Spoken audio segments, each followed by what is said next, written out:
Go another round, bitch, I'm legend bound. Can't stop me now. Till I take my last breath, I wanna make a change. I got one life left, so I'm gonna go down swinging, don't you forget.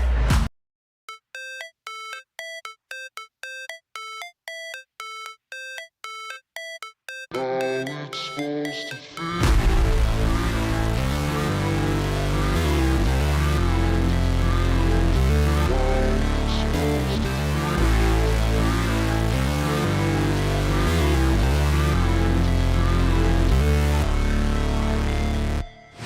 Never break, always fight, never quit, do it right, play the game, win it life, have no shame, there's no time, feel the pain, live the grind, I could change, in my mind, pick a lane, commit and climb, the only way to win it life, I never miss, that's fact, taking big swings, bitch, hand me the bat, put me in the ring, you'll go out in a bag, cause I sing what I mean and I bring it to the mad light, ain't got time to kill, I got time to feel, I took the red pill, I know life's short so I wanna live real, but how's it supposed to feel?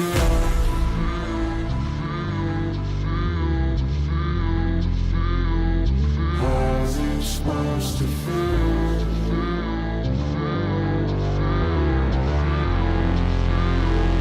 How's it supposed to feel?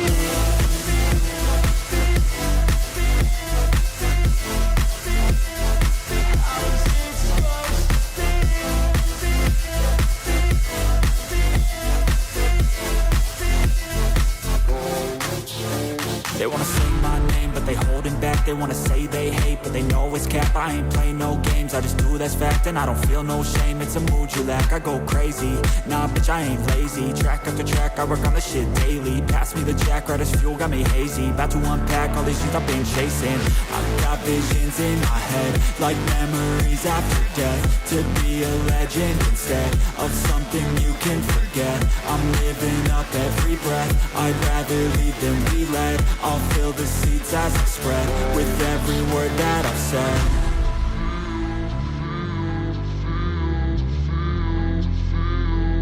How's it supposed to feel?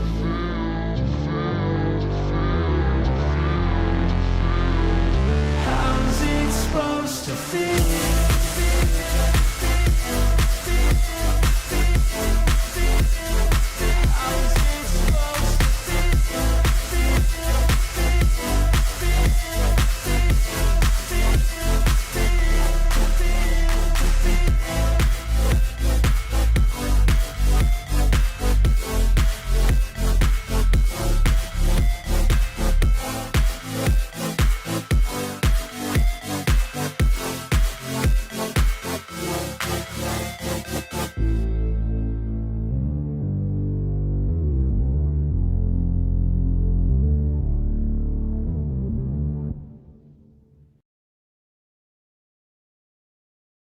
All right, more. Chat, don't look at that. Chat, don't look at that. Don't look at that, chat.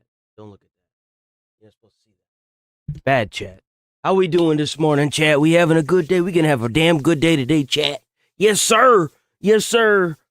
Oh boy, oh boy, oh boy. We got some goodies today. Whoa, it's not breaking news. But let me tell you something. We got some good stuff lined up today, boy. Let me tell you what. Don't look at that, chat. Chat, don't look at that. Don't look at that. You're not supposed to see that either, chat. Okay, here we go. We ready for it? We ready for it? What the hell is this? Oh, it's over. Oh, ew. It's a double whammy. Fortnite and Overwatch. What's this? The one last kill video. What is this? I've heard good things about the Punisher TV show. Have any of y'all seen the Punisher TV show?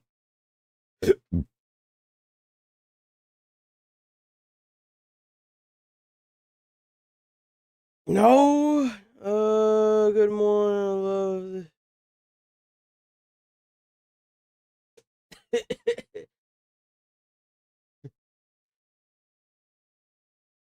Oh, it's always a great day. It's always a great day. Every day is a great day. Look at all the racing stuff. Jesus. We'll watch one of these. Hey. Oh, that's 8 minutes. We're not gonna watch that one. Ha! Ah! 9 minutes, 8 minutes, 32 minutes. No. That's 34 minutes. Well, I guess we ain't gonna watch some of this race and stuff. Uh-oh. Whatever. That's 10 minutes. 6 minutes. Rock, paper, severed. What is this? This game looks fun. It kind of looks like buckshot roulette. Burden yourself.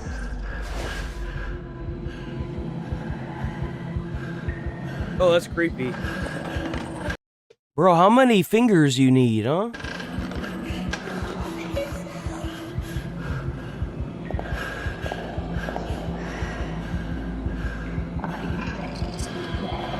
Is this Slenderman?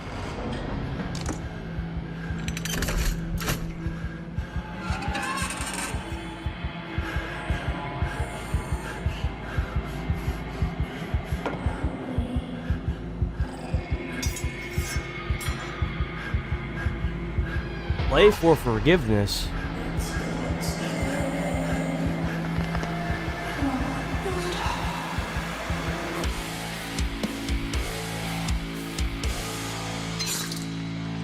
What? What an outro. That was pretty cool. Ooh.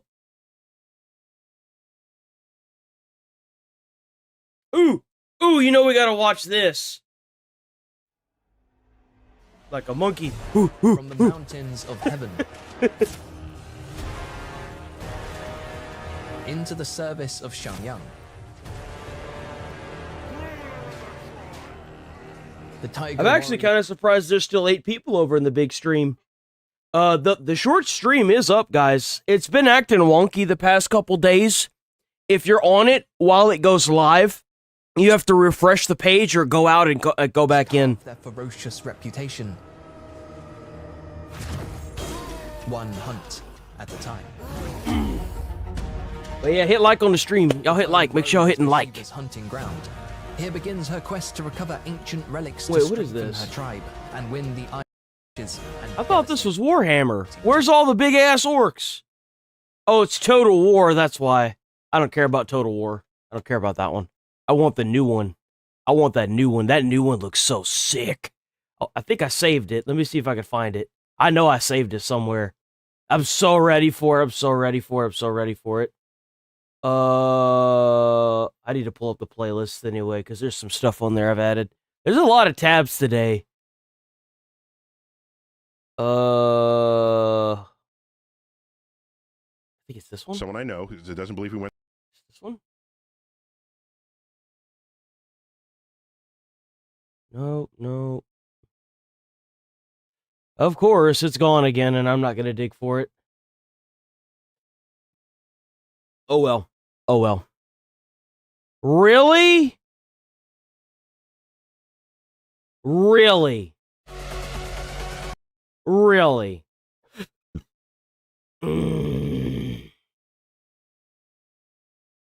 I'm so hyped for this game, too. This game's going to be so good.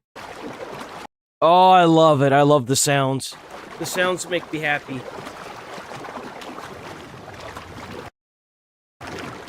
Woo! Woo-hoo!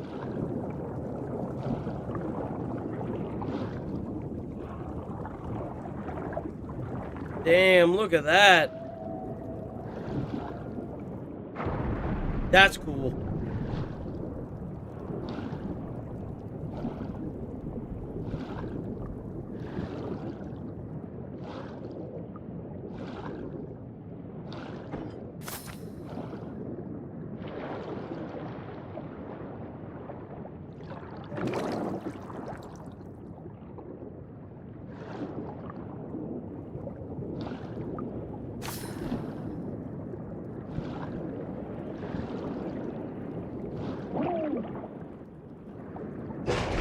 Ooh!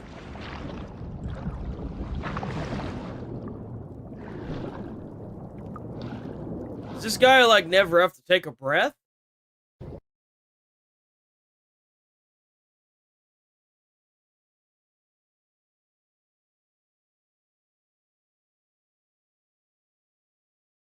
Oh, this looks cool. What's this? Let's go, Rachel.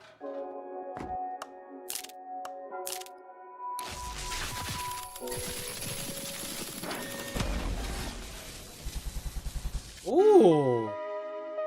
What's this?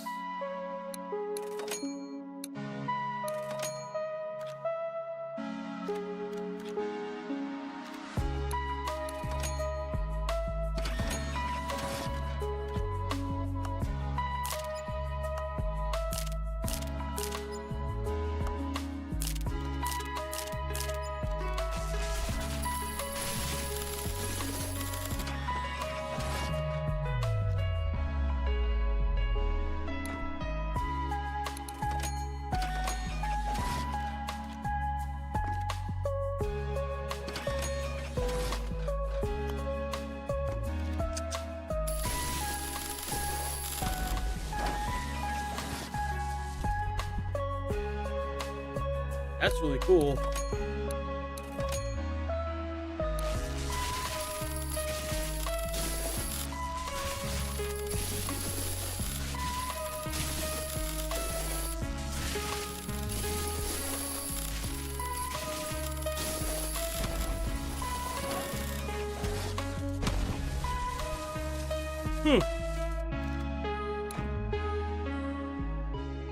That's a really cool game. It's really satisfying.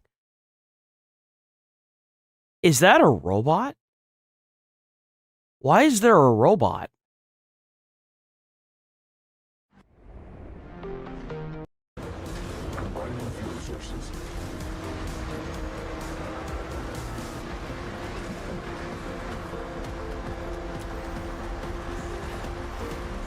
Didn't Forza used to pride itself for being, like, I don't know, realistic?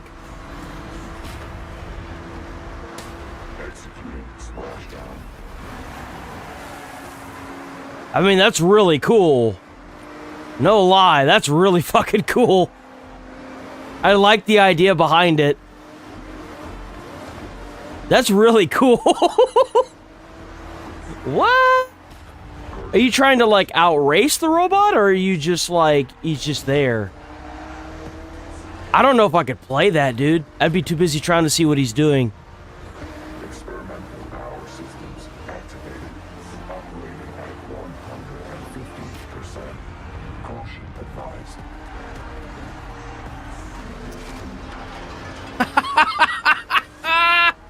Yo, what?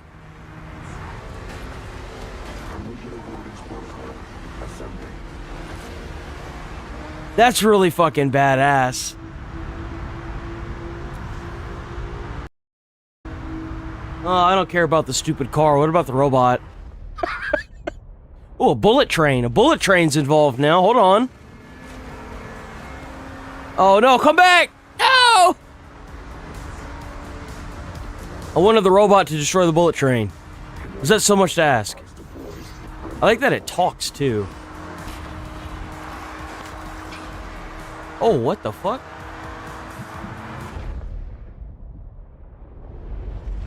I wonder if the robot can actually kick your car over.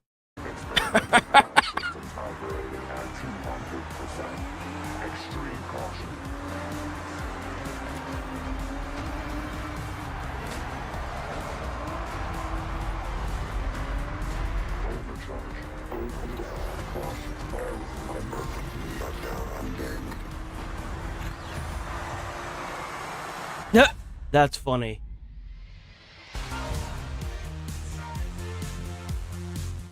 That's really fucking cool. I really like that. That's really cool. Oh, no, wait. No. Damn it. I saw a Karen video. Oh, W$10. W$10 by a gold and a fish. W10. I can't pull that one up on chat because I don't have that one open. He did it in the big 1980 by 1080 by 1920 cheater chatter W Nigel for $10. he says God bless. Oh, wait, what the hell? Why is my mouse over there? God bless. God first, peace for all. That's what he said. W. Oh! I can't watch this one.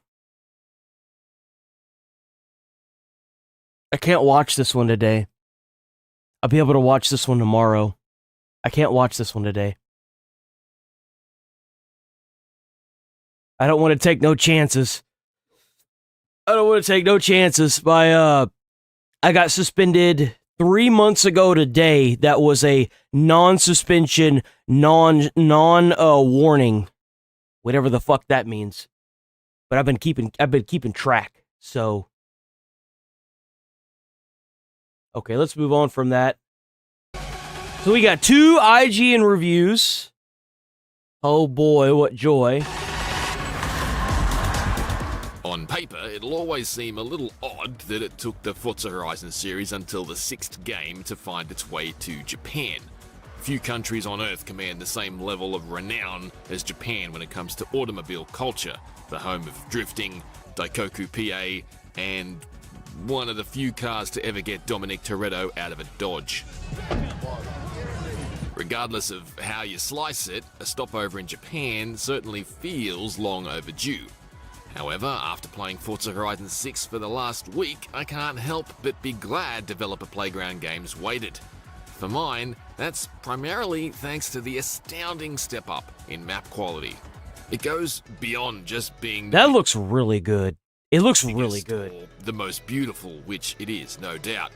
Crucially, it's also the most credible and car-friendly, and I can't understate how much richness and believability this adds to the world itself. Bro, you in a car game trying to run over cows? Like, what are you doing? Of the map feels like a place I can pause or park, meaning everywhere I arrive feels like a destination. And when everywhere is a destination, the journeys are almost limitless.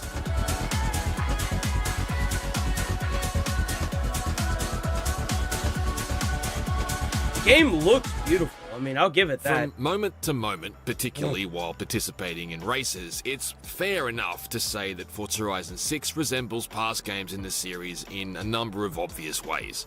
At its core, it offers more or less the same brand of class-based racing as its predecessors. The time it ticks down, you mash the throttle and then fight your way to the front of the pack. It's still great racing, and I will say I feel like I've caught the AI making more impressive, evasive adjustments. I was never a Forza person whenever it came to the racing games. I was never really a racing game person, but I preferred the Need for Speed ones than I recall them executing in the past. Woo! Broadly speaking, however, the racing itself remains similar. On a gamepad, it all feels quite familiar too. The handling is still a successful blend of simulation-inspired elements with a tangible sense of weight and grip, with smooth and approachable steering controls. For anyone unfamiliar with the feel of Forza Horizon, it's by no means a punishing and impenetrable driving simulator. It feels like Need for Speed was that, like, illegal racer style gameplay, and Forza was always that, like... I mean, I guess, like, set up street races where it was legal, and I never really liked the feel of that. I liked the feel of having to outrun the cops, or, like, using, like, gas stations or truck stops to essentially, like, trigger explosions and stuff to get rid of the cops. I like off that. The road for the mildest misjudgment. However, it's also not a point-and-squirt, pure-blood arcade racer like Burnout Paradise either. That said, on a wheel, it does... Here we go. Here we go. Now we're going to try to compare it to a damn arcade racer. This is not an arcade racer, dude. This has nothing to do with an arcade racer. Like, oh my fucking god, oh my god. I feel like there's a very welcome increase in the amount of front-end grip. It's supposed to be a realistic racing sim. Slightly skatey feel that's been present in past like, games. Forza has made its entire empire over being so realistic. Are you fucking kidding me, dude? It's good news, whether you're negotiating the many kinks and hairpin turns that characterize Forza Horizon 6's greatest stretches of road. It's impossible to choose just one because there are so many highlights this time around. Or needing that responsiveness to avoid traffic on the freeway. Did the crew made a better one? I'm around not a huge surprised. portion of the map. They don't hold a monopoly on it, thankfully. It's at this point you might be wondering whether Forza Horizon 6 is just Forza Horizon 5 on a new map. But to claim so would be far too reductive, totally ignoring what has changed. Forza Horizon 6 arrives with an adjusted and more satisfying approach to its campaign progression, one that straddles a middle ground between the curated structure of the original and the... Yeah, the Need for Speed games always did have better stories, too. That's kind of one of the reasons why I could never gravitate towards Forza, is that I never played it, but I watched a friend play it whenever I lived at his house, and it just had no appeal to me whatsoever. Unbridled freedom embraced by Forza Horizon 5. It's brought with it numerous boosts to car graphics and audio, resulting in the best looking and sounding cars in the long history of the series. I'll give it that. Where Need for Speed is lacking when it comes to realism, Forza definitely completely dominates from everything that I've seen. I've never seen The Crew, though. I haven't seen The Crew, so I'm not 100% sure about that. There's been a massive increase in what's possible with the user-generated content creation tools, and we can now customize garages, construct wild private racetracks on our personal estates deep in the Japanese countryside. Oh, so you can actually craft your own racetracks now. That's kind of cool. Multiplayer anywhere around the open world. Looking to show your car off? Of course you are. Toge racing, open world car meets, the implementation of a customization feature that longtime Forza players have literally been waiting 20 years for. Oh wow, they finally added the customization feature. So that means that you could actually make unique cars now. That's pretty dope. Forza Horizon 6 is Holy long. shit. But before I circle back on some of these elements, allow me to explain what it is about the map itself that has me embedded in it like a tick on a hound dog.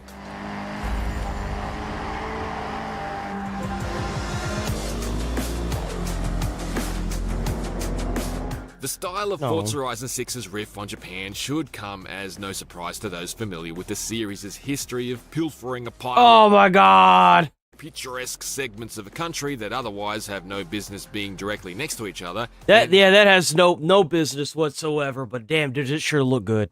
Placing Oh them man. directly next to each other. Oh. It takes a distilled and shrunken version of Tokyo City and surrounds it with rolling hills, open farmland, soggy fields, dense forest, sharp mountains, quaint villages, rural race circuits, and overlooking it all, sweeping highlands and the Japan Alps. That's The sick. blend of What? natural beauty and engineering What the fuck spectacle. kind of car is this thing? Goddamn thing looks like a damn, it kind of looks like a graphics card. What is this? Is just outstanding. From What is this? Like, what are these things? Lights the patchy snow and lush fields on the fringe of the Alpine region, down to the snaking multi-level ramps and freeways that loom over Tokyo's dense metro and industrial Speakers? areas. Maybe speakers. Makes no- Hey, he's got it in the right place if those are speakers. You, like, turn on the speakers and the bass makes you move faster. Alpine region, down to the snaking multi-level ramps and freeways that loom over Tokyo's dense metro and industrial areas. It makes no Tried to geographical copy sense, but Forza it's also with not the attempting to. last title, This isn't Moto Fest. really Japan as much as Really? it is a That sounds really Japanese-themed sick. amusement park for cars. It's supposed to Oh look my fab- god, that was beautiful. Hold on. Oh, dude, I'm totally gonna have a house that's gonna be like somewhere around Japan as much these. as it I think is these are a cherry Japanese-themed blossoms. amusement park Oh for my cars. god, that's It's so. supposed to oh. look fabulous and be So extremely beautiful. engaging to move through, and damn if it isn't both those things in spades. What? At its most gorgeous, Forza Horizon 6 is a total showstopper. Maybe that's gazing over the Tokyo skyline from the highest point on the map, or I perhaps think it's about maybe that's the reason why Forza, because didn't they make a Forza title that just didn't do very well, and wasn't it like around the same time The Crew came out? So maybe Forza was like, we got to get our ass in gear because there's this new development company that's cleaning us out. it's emerging from a tunnel. To I mean, I see think it's a the damn good thing to have competition. It is. I hope that The Crew makes more stuff that unfolding puts front them of in you, their with the place. Freeway flanked by looming This mountains, looks carpeted in amazing. Dense forest and snowy peaks rising behind them. This looks phenomenal. No Forza Horizon map has nailed the sense of both natural and man-made scale quite as successfully as this one. The fact that it accomplishes this with 0 crashes and no stuttering ever is as commendable as ever. But it goes far beyond the postcard-friendly It's vista. kind of sad that that's the bar now. Well, it doesn't ever crash or stutter, which means that it's a complete game. Guys, the bar's on the floor at this point. It don't go no lower. Because I also We're getting shovels out now. entranced by the smaller nuances. I'm now a week into my campaign. Oh and my I'm god, that car is beautiful. Holy fuck, that car is gorgeous. self-entranced Oh, by man. the smaller nuances. I'm now a week into my campaign, and I'm still consistently finding myself pausing to bust out the camera and pour over the Bro, boss ain't nobody do that. Ain't nobody do this. Ain't nobody in the world sit here and do this. This too much. You trying too hard, man. subtle details. Ain't nobody do this. display. Maybe that's the flaking paint. You know how I usually end up getting those screenshots? By accident. I start freaking the fuck out doing something, and then I accidentally take like 7 screenshots because I hit the damn share button. pylons of a tunnel that's become overgrown with vegetation to better blend into its natural surroundings. Maybe that's distinctions in the actual road surfaces themselves. Let's from go, the X. grooved sections within Sticks. tunnels to the corrugated asphalt that forms the narrow route to your large estate property to the north of the map. Maybe it's all the idiosyncratic coloured road markings stenciled on the freeways, alleys, back roads, and mountain passes, where the warning paint is already Man, scarred. even the rain looks so good. Oh my god, this game is gorgeous. I gotta hand it to Forza. Bold drifters They to always did make beautiful games. Maybe This is it's the fact just, that every this is exceptional. single parking lot I've discovered around the map, and there are many, many more than I've been able to keep track of, appears to be entirely bespoke to its location. Whether that's the enormous multi-level Tokyo Drift style one by the docks, a modest lot tucked away beneath an overpass, or just a few spots lining the front of a konbini.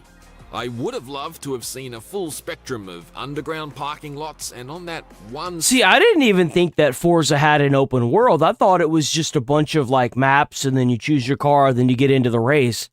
I didn't know that it had an open world. specific note, it's arguable that Test Drive Unlimited Solar Crown, which is based in the similarly dense Hong Kong and has many underground polished concrete parking garages complete with working boom gates, has Forza Horizon 6 slightly beat.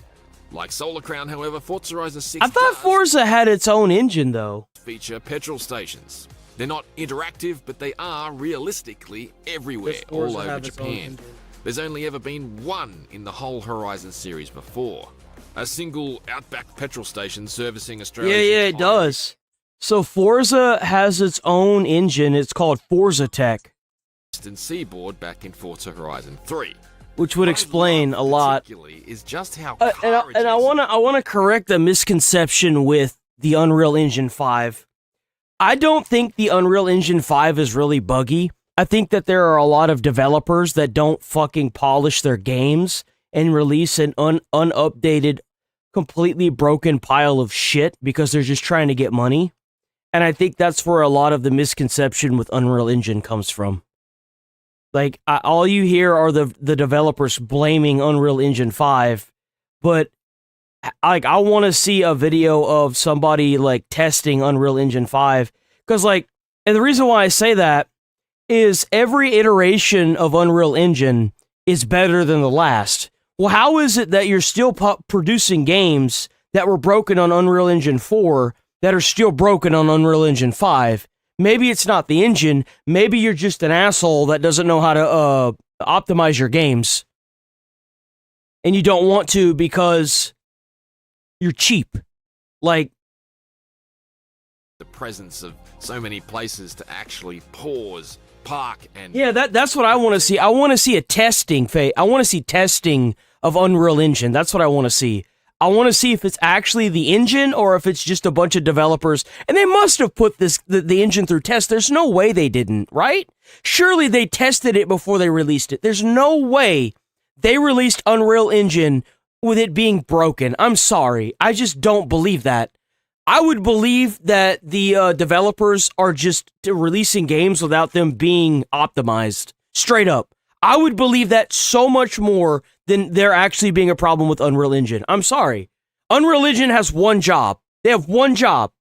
And developers have been fucking gamers over for generations now. So, like, I just don't believe it. Horizon 6's map feel. It isn't just a slab of land with some roads draped across it to drive up and down. All of these considerations make Japan feel like a world built to host cars. It doesn't just have places you can race them. That was my rant for Unreal Engine. Them. It has places you can park them, places you can pause and photograph them, places you can meet and hang out with friends around them. Japan is a world that respects the car. Of course, Japan is also a world that respects the bicycle. But the car does not respect the bicycle. It is the natural order of things for cars to Bro, what are we doing here? What's going on? The cars look fantastic, but specifically, they look more seated in the world than ever before. That's especially true in frosty weather, where they become encrusted in a rough sheen of ice and water vapor floats from the exhaust as they belch hot gas directly into the frigid air. I love the long-awaited ability to place decals on glass in cars, but I do love the subtle sense of ownership imbued by the simple act of being able to create and place a couple You can make your own logos? Holy shit. That is insane. Create and place a couple of stickers on my rear glass. That's really badass. Man, Forza really outdid themselves this go around. I'm thoroughly impressed with this. Genuinely. That's impressive. It's the best it's ever been in the series. The highlight is easily the incredible and noticeably improved echoing that you get in tight spaces and tunnels, something I'm enjoying constantly thanks to the frankly antisocial and orally irresponsible amount of downshifting I'm doing in tunnels. I might end up playing this game. I'm kind of surprised how good this looks. This looks really awesome. But there are understated improvements elsewhere too, like the faint squeak of performance brakes that have copped some punishment. Huh? I do enjoy that Forza Horizon 6 brings back the curated wristband structure of the 2012 original, and I What is think this? the overall sense of progression is considerably better because of it. With a special sealed-off section of the map that's exclusively available only after you've reached the top rank of the Horizon Festival, this campaign has a really overt crescendo, more so than previous games. It works well here, and it's nice to have a clear end game and a final goal. How does Forza work? Do you like automatically have all the cars unlocked, or do you have to buy them individually using like in-game points? Each wristband graduation culminates with a large-scale event, which is either a traditional showcase race or a new rush event. Only 2 showcases may sound low, but I would argue that the rush events, which are basically giant obstacle races, remain pretty You buy them with showcase points. adjacent. Let me guess. You can use in-game currency or your own currency to buy points in order to buy them. Yes, is that what I'm sensing here, or are there actual points that you can get in the game that you don't have to spend 80,000 hours to receive? They still involve aircraft zooming around the vicinity. Playing the in some challenges, okay. capacity. You're just not Okay. placing them So it's like, specifically.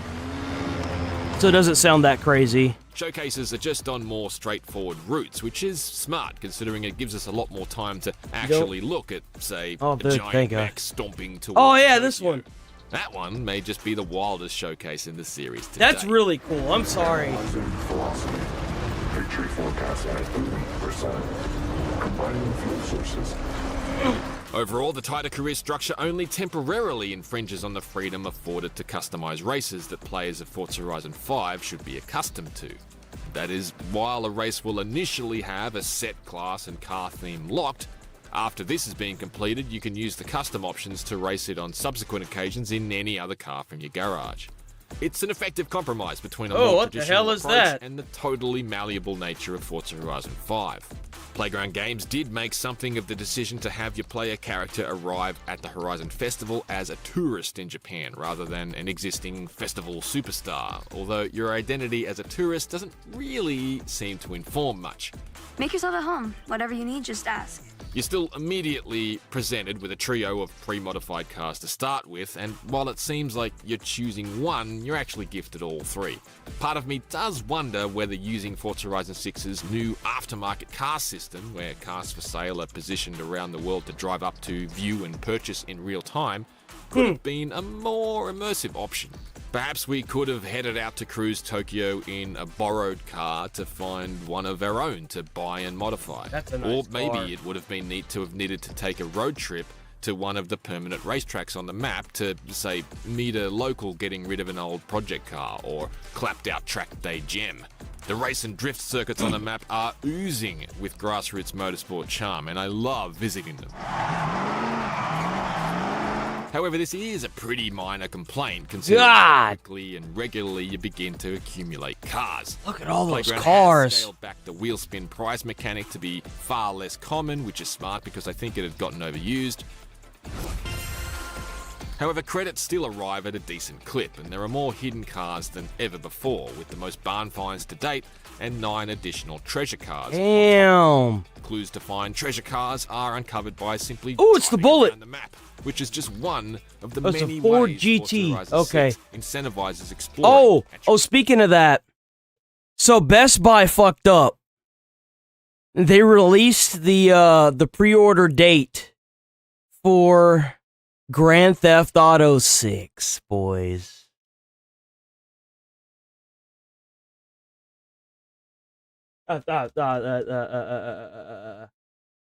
It is gonna be you'll be able to pre-order it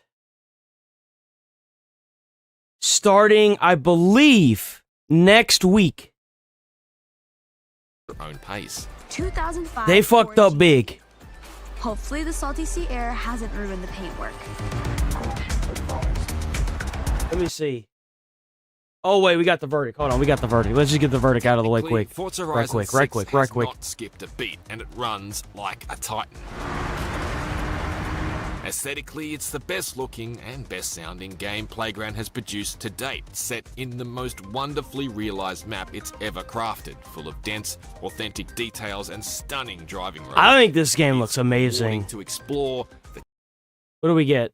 Come on, spit it out, man. I'll always concede Forza Horizon 3 may forever be my favourite open world racer, because who doesn't love driving around their own backyard? But make no mistake, Forza Horizon 6 is unequivocally the best. The new standard in What? Masterpiece? Oh man, now I'm worried. Should have gave it a 6. Should have given it a 6, man. Should have given it a 6. Okay. When is Grand Theft Auto 6's pre-order date that Best Buy leaked?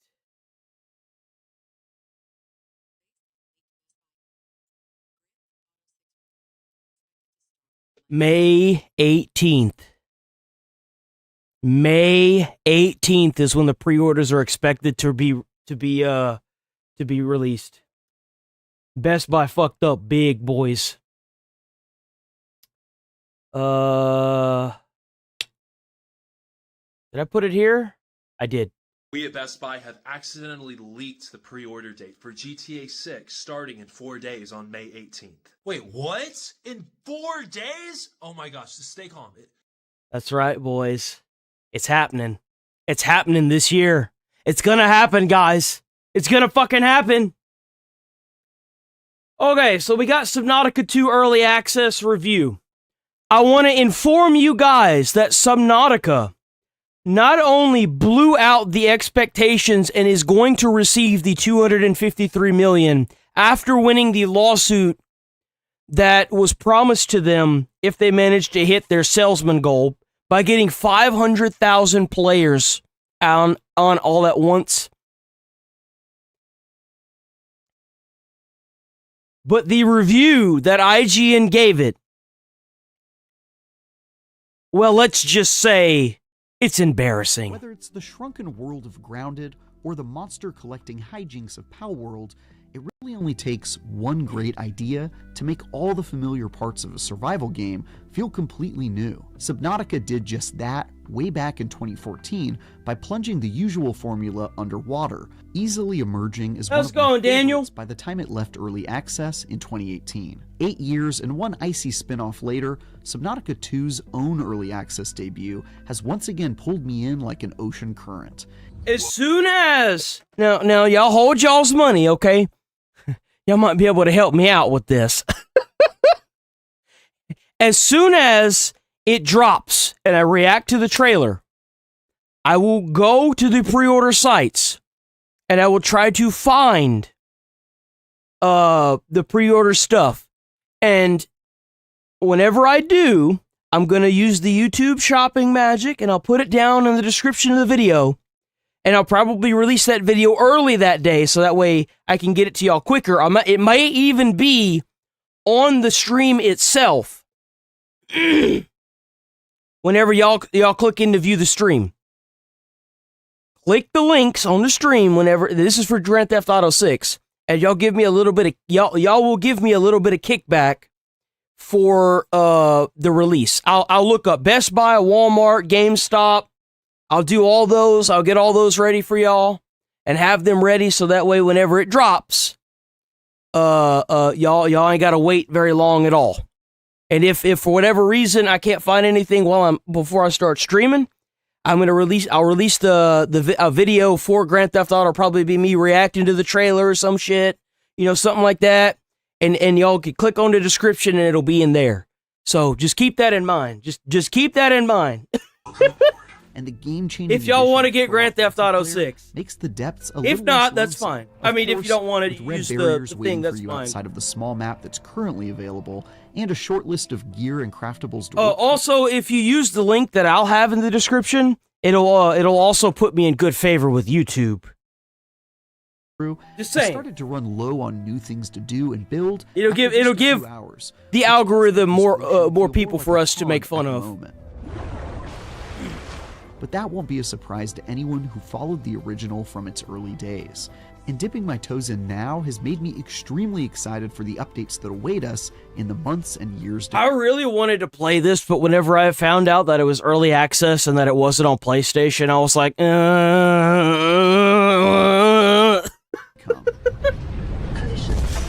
I was like, I don't know, man.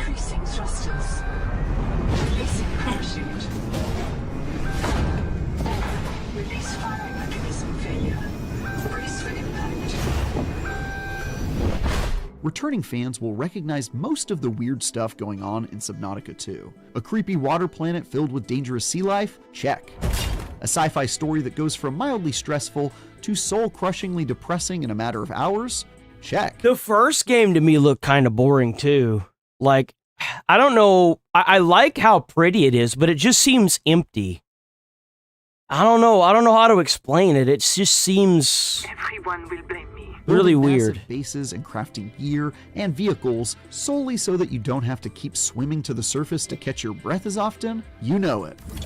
Power connected. This sequel doesn't change a whole lot about the core structure of the first game, and wisely submerges itself almost entirely back into the water after Subnautica Below Zero experimented with more action on land. You'll gather resources that help you travel farther away from your life pod and explore deeper reaches of the ocean, facing new threats as you do, whether that be infected waters filled with hostile life forms, or oppressively hot regions with volcanic geysers that threaten to boil you alive. One area Subnautica 2 improves upon its predecessor is its story, which takes the mostly environmental storytelling style of the original and pulls it up from the depths, offering something that's even more compelling, and often a complete bummer if I'm being honest, but it is in an intentional way. Though we don't get to see more than a tease as of its early access release, this early section is already chock full. My big problem with early access is that the game can change dramatically depending, because like it's going to be in early access for 2 years, man. 2 freaking years. Holy God, that's so long. Oh dude, that just sounds like nightmare fuel to me. Like I could get the early access or I could just wait 2 years when the game's finished. Of interesting I just sci-fi don't. concepts, as well as some truly devastating revelations along the way. Mark! Wake up!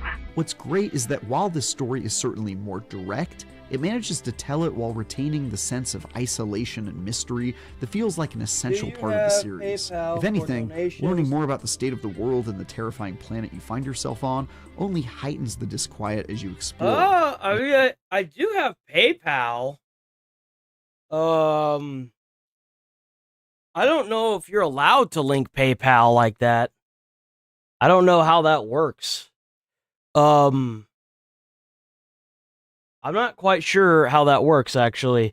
I do know, and here's what YouTube doesn't tell you, and that I didn't know either. When you buy jewels, when you buy money, when you buy money, oh, this is going well. When you donate using like the super chat, whenever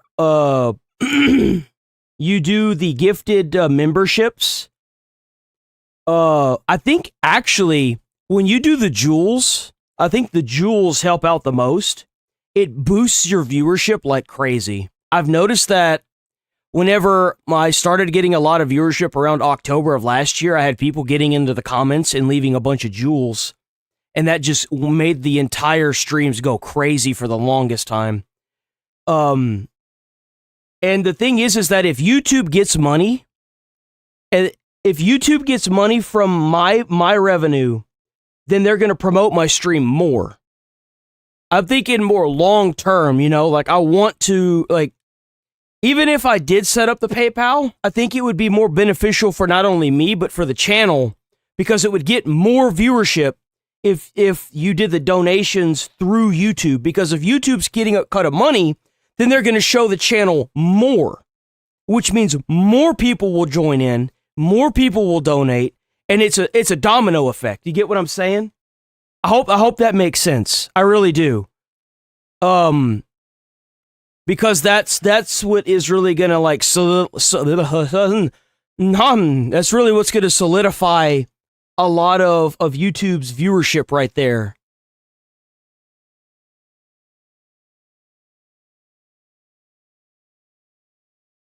Yeah, does that make sense? Yeah.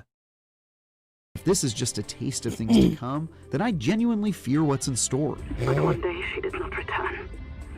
2 days, 3. While the story is a significant leap forward, many of the survival mechanics remain mostly the same. Yo, W10 Jules, W10 Jules, y'all are awesome, by the way. And don't ever feel like y'all have to donate and get the channel memberships and stuff. Just showing up and hitting like every day that I go live and I've got y'all coming in, dude. And I don't say this enough. Y'all are fucking awesome. Like, if I had known that I'd have this many viewers that get in and constantly watch me 2-3 months ago, well, I mean, I know that was the goal, but still, like, I'm just so grateful for all of y'all. Y'all are freaking awesome, man. I love all y'all. Y'all are great. Silver, scan W10 more jewels. Hell yeah. Unlock new schematics, and I got the 10 jewels from Megabytes, another 10 from 2 Worlds. Is a bit more streamlined now, as just about every material has. And then I also got the $10 from Nigel today as well. Of your time. No longer will you be filling up your storage with acid W mushrooms chat, and feel man. quite silly a few hours later when you realize you grabbed more than you're ever likely to need. The pacing, at least in the sections currently available, oh, dude, y'all are also feel awesome. much better, as I always felt like I knew exactly which. And it kind of rubbed me the wrong way yesterday, because I kind of felt like I was feeling like sounding a little unfucking grateful yesterday. Like, I don't know why, but it's like I was thinking about that all last night. I was like, man, I really felt like I was just being an ungrateful son of a bitch yesterday. I was like, you know what? I don't really like that. I know it, like, I don't know how to explain it. I know that I probably wasn't, but like at the same time, to me, like it just felt that way, and I was just like, I don't like that. You know, to hunt for and which areas it did. It felt weird. I didn't like that at all. Felt my progress slow in the 15 hours it took me to hit the current wall. One interesting new idea is the ability to modify your genes via the biolab machine. I don't know. I like, and I know that probably didn't sound like, I just think about that constantly every time I'm like, sub to the channel, hit like. It just, I don't know. It don't feel right. It just feels like I'm begging or like I'm being ungrateful or something. I don't know, dude. Maybe it's just me. These allow you to gain access to new active abilities, like one that lets you quickly dash around underwater after a cooldown, or passive abilities, like one that gives you a larger lung capacity. The ability to customize how you play is a pretty neat feature, although, like everything in this Oh, early W. access Shauna. build, there's only a handful of options at the moment, so it's a bit hard to tell what that system will look like once it has a chance to evolve over time. The survival loop might not be particularly novel, especially for those who have braved Subnautica's waters before, but per usual, the main draw is that you're required to explore increasingly unpredictable and dangerous depths if you hope to continue moving forward. That's where Subnautica 2 shines. I guess the real problem is that if you're not thinking that it sounds ungrateful and you're not thinking like, it's kind of like that old saying, you want to be over observant on the roadway because you'll never usually be the one that makes an accident or causes an accident. It's kind of like that mentality, you know? You should really be concerned with the people that don't have that rattling around in their brain every day. You know what I'm saying? Like, each new stretch of water or unexplored cave features untold let's get back to the surprising video. life forms and bits of lore to find along the way. Some areas are covered in Oh, diseased W10 life Jules forms over and in, swarming with carnivorous fish. I didn't even see it. I'm so sorry, brother. Identify and destroy the source of the corruption. AP Horizon. While Horizon. another has an I'm enormous blind. clam-like creature hiding valuable resources within its shell that can be claimed by those willing to risk waking it. Moments like these, where everything is new and unexpected, are the best part of Subnautica 2. So it's great that they That's occur really at a cool. near constant I pace think the throughout game currently looks explored. beautiful, and I love the sounds of the water. I do. I love the sounds of the water, and I think the game looks so beautiful. Area. It just However, looks once so again, boring. The What only happened? downside is that you will run out of new areas to explore somewhat quickly Did I if accidentally you're looking click? to jump in right now. Exploration shifts from feeling like a dangerous delve to a bit like a casual farming game once all the mystery is gone and you know where everything is, especially once you unlock and upgrade the Tadpole, a vehicle that makes traveling quick and oxygen storage mostly irrelevant. Oh, what the fuck is that thing? That's new. Vehicle that makes traveling quick. Is and that oxygen supposed to replace the, Oh, dude, I can't think of the name of it. storage mostly irrelevant. Base building, one of the other Vehicles major and pursuits vehicle you're bound to names in the spend original loads of time Subnautica on, game. has been greatly improved in Subnautica 2, though it faces a similar shortage of stuff to chase in its current state. The best adjustment to building is how much Seamoth simpler in setting up, Subnautica. expanding, and modifying bases is. Yeah, As you can now is just that place supposed a to replace the Seamoth? Because it looks kind of like the Seamoth. room and then tug and pull at it to increase its size in any direction, adding windows, hallways, and doors as you go. Love with to almost watch no Markiplier friction. play. Building is He's often one got of those a things that you fear lose of water. hours to in So does Queso. Queso has a fear of water as well, and we were watching him yesterday, and that dude's funny as shit, bro. Queso's hilarious. If you've ever seen Queso, it's so funny.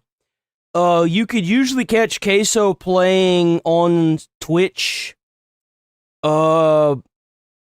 Usually 8 to... I'm so sorry. He gets on at... I can't believe I'm... 9? Yeah, he gets on at 9 every night except for Saturday. And he usually streams for like 4 hours. He was playing it yesterday. It was funny, survival dude. games, but often feels like you're fighting against the shoddy mechanics in order to do so. This was almost never the case in my time with Subnautica 2, which is downright impressive given how easy it could have been to make building bases underwater a complete pain in the neck. The addition of currents throughout the world Shit. is Asman was playing this yesterday. XQC was playing this yesterday. Queso played this yesterday. Another streamer that I watched called Uberhaxer Nova was playing that one like made by the developers of Quarry, that animated movie thing, whatever the fuck that is. So like it's kind of he was gonna play that after he beat that one game. So like everybody's playing it, bro. also an interesting new wrinkle. Not only because they add some chaos to exploration by whisking you away, but also because they can be used as a renewable power source if you set up camp nearby, which I found quite clever. By far the biggest addition, more than all the evil fish and scary seawater, is multiplayer. I really enjoy playing survival games with friends, so this feels like something that absolutely needed to be in the sequel. Playing in co-op is exactly what you would expect. You can invite folks to your world and start exploring, collecting, and building together, and that's a pretty awesome time. From what I read online, the progression, so if you leave your friend's world and you go back to your own world, the progression stays the same. So you keep all your progression from world to world. even if it does make progression go startlingly fast and remove some of the fear and isolation found in the solo experience. The only drawbacks are that you currently can't play in someone else's world unless they are actively online, and offline worlds are forever separate from multiplayer saves, so your friends won't be able to come see all the neat stuff you've been working on if you started that particular run in single player mode. You are not on Caesura, Pioneer.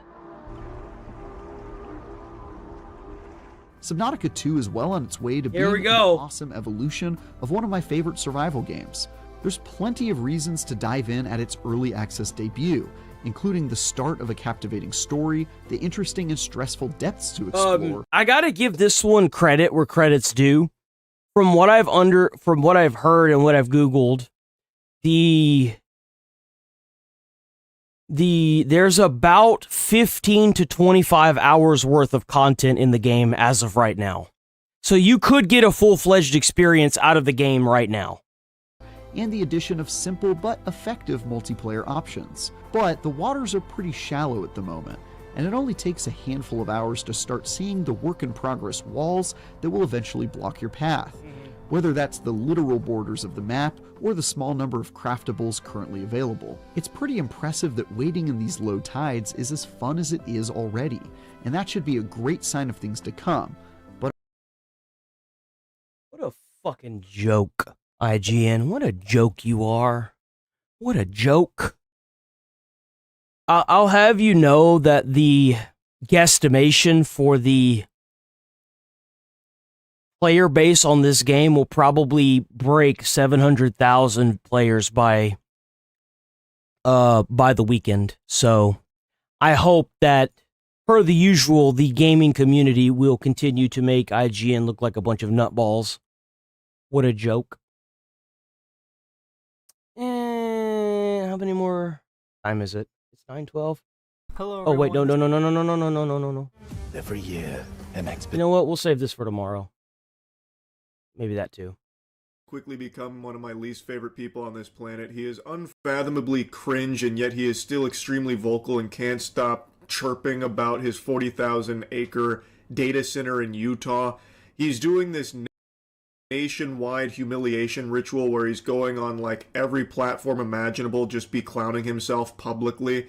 He is an embarrassing specimen. Before I dip my toes into this anymore, do data centers for AI make power for residents go up, the cost?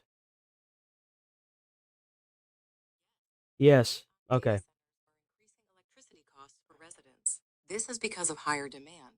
And utilities often pass on the costs of new infrastructure, like power lines, directly to consumers. Okay. Do data centers for AI do data centers shut up, bitch. Do data centers for AI take away all the water pressure in your house and contaminate your water and make your cost of water go up in residential areas? AI data centers can cause lower water pressure and potentially higher water costs in residential areas due to their high water consumption. While they don't directly contaminate water, the large volume used can strain local resources. Some companies are exploring using recycled. God damn it. Are exploring using recycled. They do not inherently contaminate residential water supplies. Recycled something, I don't know. Piece of shit. Turn this shit off. There. But yeah. I wanted to make sure that I was giving the accurate information. You know what I'm saying? He is a disgusting fungus worm man who can't help but How's it going, Danielle? squeal about garbage that he is just truly clueless on. Like, he is actually an observably dumb person, and he continues to try and LARP as an American, despite not even being a U.S. citizen. How's it going, Lex? He is not even bombed. No. They pay for AI to pay for AI. Just imagine a data center pops up near you and you can't even get a discount on Grok, man. Not even a discount. To become a U.S. citizen. Yet he's willing to go around preaching about American values and trying to, like, dictate how policy should be, singing the blues. Hey, so about, the world this eater? is so bad now. People don't support my 40,000 acre data center in Utah. Those aren't real Americans. Those aren't real patriots. Those are Chinese spies. When he himself is not a fucking American. He is a fraud. This guy is a actual miasma of cringe, filth, and greed. And also, he is a billionaire. Why hasn't he just done the $1 million enema infusion into Trump's butthole to get that nice golden toilet paper to be just a citizen through money? He hasn't even bothered to do that. Genuinely, I can't fucking stand this guy. He is just trying to pillage and loot this country through his projects, most notably his 40,000 acre data center that's being brute forced through in Utah. And he just recently went on a couple... I feel like if it's going to be a problem for the residents around a city, they should vote it in if they want it or not.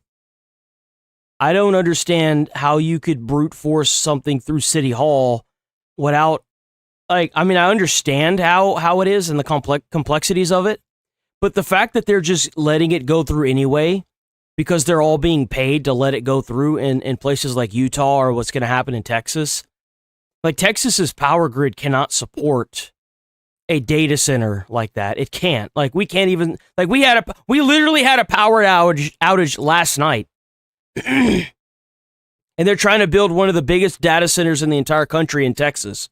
How the fuck, like, who the fuck thought this was a good idea? Of platforms and continued to make a fool of himself, so I'm going to shoot spitballs at him now for that. This guy is just more fake than Kristi Noem's husband's tits. This guy, there's not a single genuine real thing about him. Elevate Strategies, also a cell operating inside of Utah. Gabby Finley. Big data centers in that are trying to. Oh, it's that guy. No shot, man. He's trying to push these data centers like crazy. What are you doing? And why? Who's paying you? Well. Hi. The AI data centers. Yeah, because at the end of the day, who would want us to stop building our electrical grid? Which adversary would want that? There's only one. It's China. So what I think is happening, and I got my guy. Bro. You're trying to advocate for a data center so that way it forces the update of the electrical grid.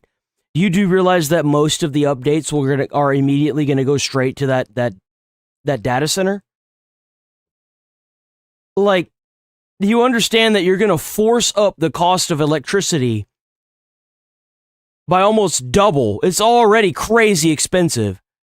And you, like, seriously? At the end of the day, who would want us to stop building our electrical grid? Which adversary would want that? There's only one. It's China. So what I think is happening, and I got my guys to go a deep dig into the IP addresses, and here's what we found out. This is fascinating. We found 2 cells inside of Utah. Elevate Strategies. Gabby Finlayson. Gabby, what are you doing? And why? Who's paying you? So what I'm doing right now is, after getting this data, I'm calling out Gabby, operating in Utah. So, hi, Kevin. We are Elevate Strategies.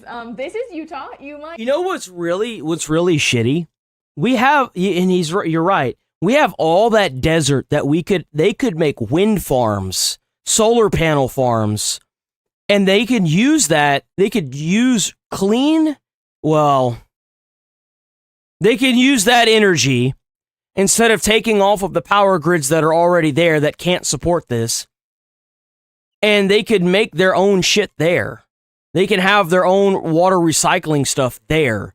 But no, they want to leech off of every fucking thing and cause everybody this hell and this problems, man. Not know it because you're from Canada. This is where we live. It irks me to no end. It is nails on a chalkboard painful listening to this slug man, Kevin O'Leary, utter the words "our." And I'm for AI, right?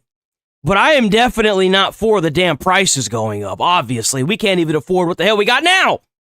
Having those words leave his filthy, corrupt, contaminated lips that are used solely to kiss ass drives me up the fucking wall. What do you mean, our, Kevin? You're not American. Why don't they do that shit on Little St. James Island? Why don't they do all that shit there? There's plenty of room over there, hell. I hear there's some underground areas too. Do that over there. Electrical grid. You are not on the team, bud. You're not even on the bench. You are not in this at all, Kevin. You can't speak for Americans. You aren't one. You don't even... Power companies aren't going to do that because they'll make more money if they have those grids there. That's what you don't understand. The last bastion of preventing a data center from popping up near a town or a city is the council, the city council. The utilities like water and electricity will have an excuse to charge more just for those data centers being there. So the utilities are on their side. They are. Any excuse they can use to get more money, they're going to take it. Bother to try and become one either. It is a complete disregard for this nation. You use it solely to line your own pockets.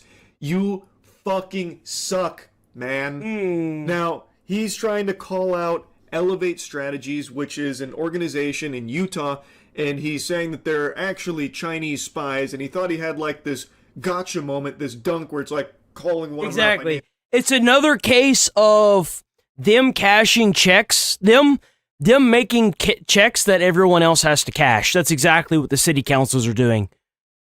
But they don't care because they're getting their pockets lined with probably millions of dollars. Like Gabby.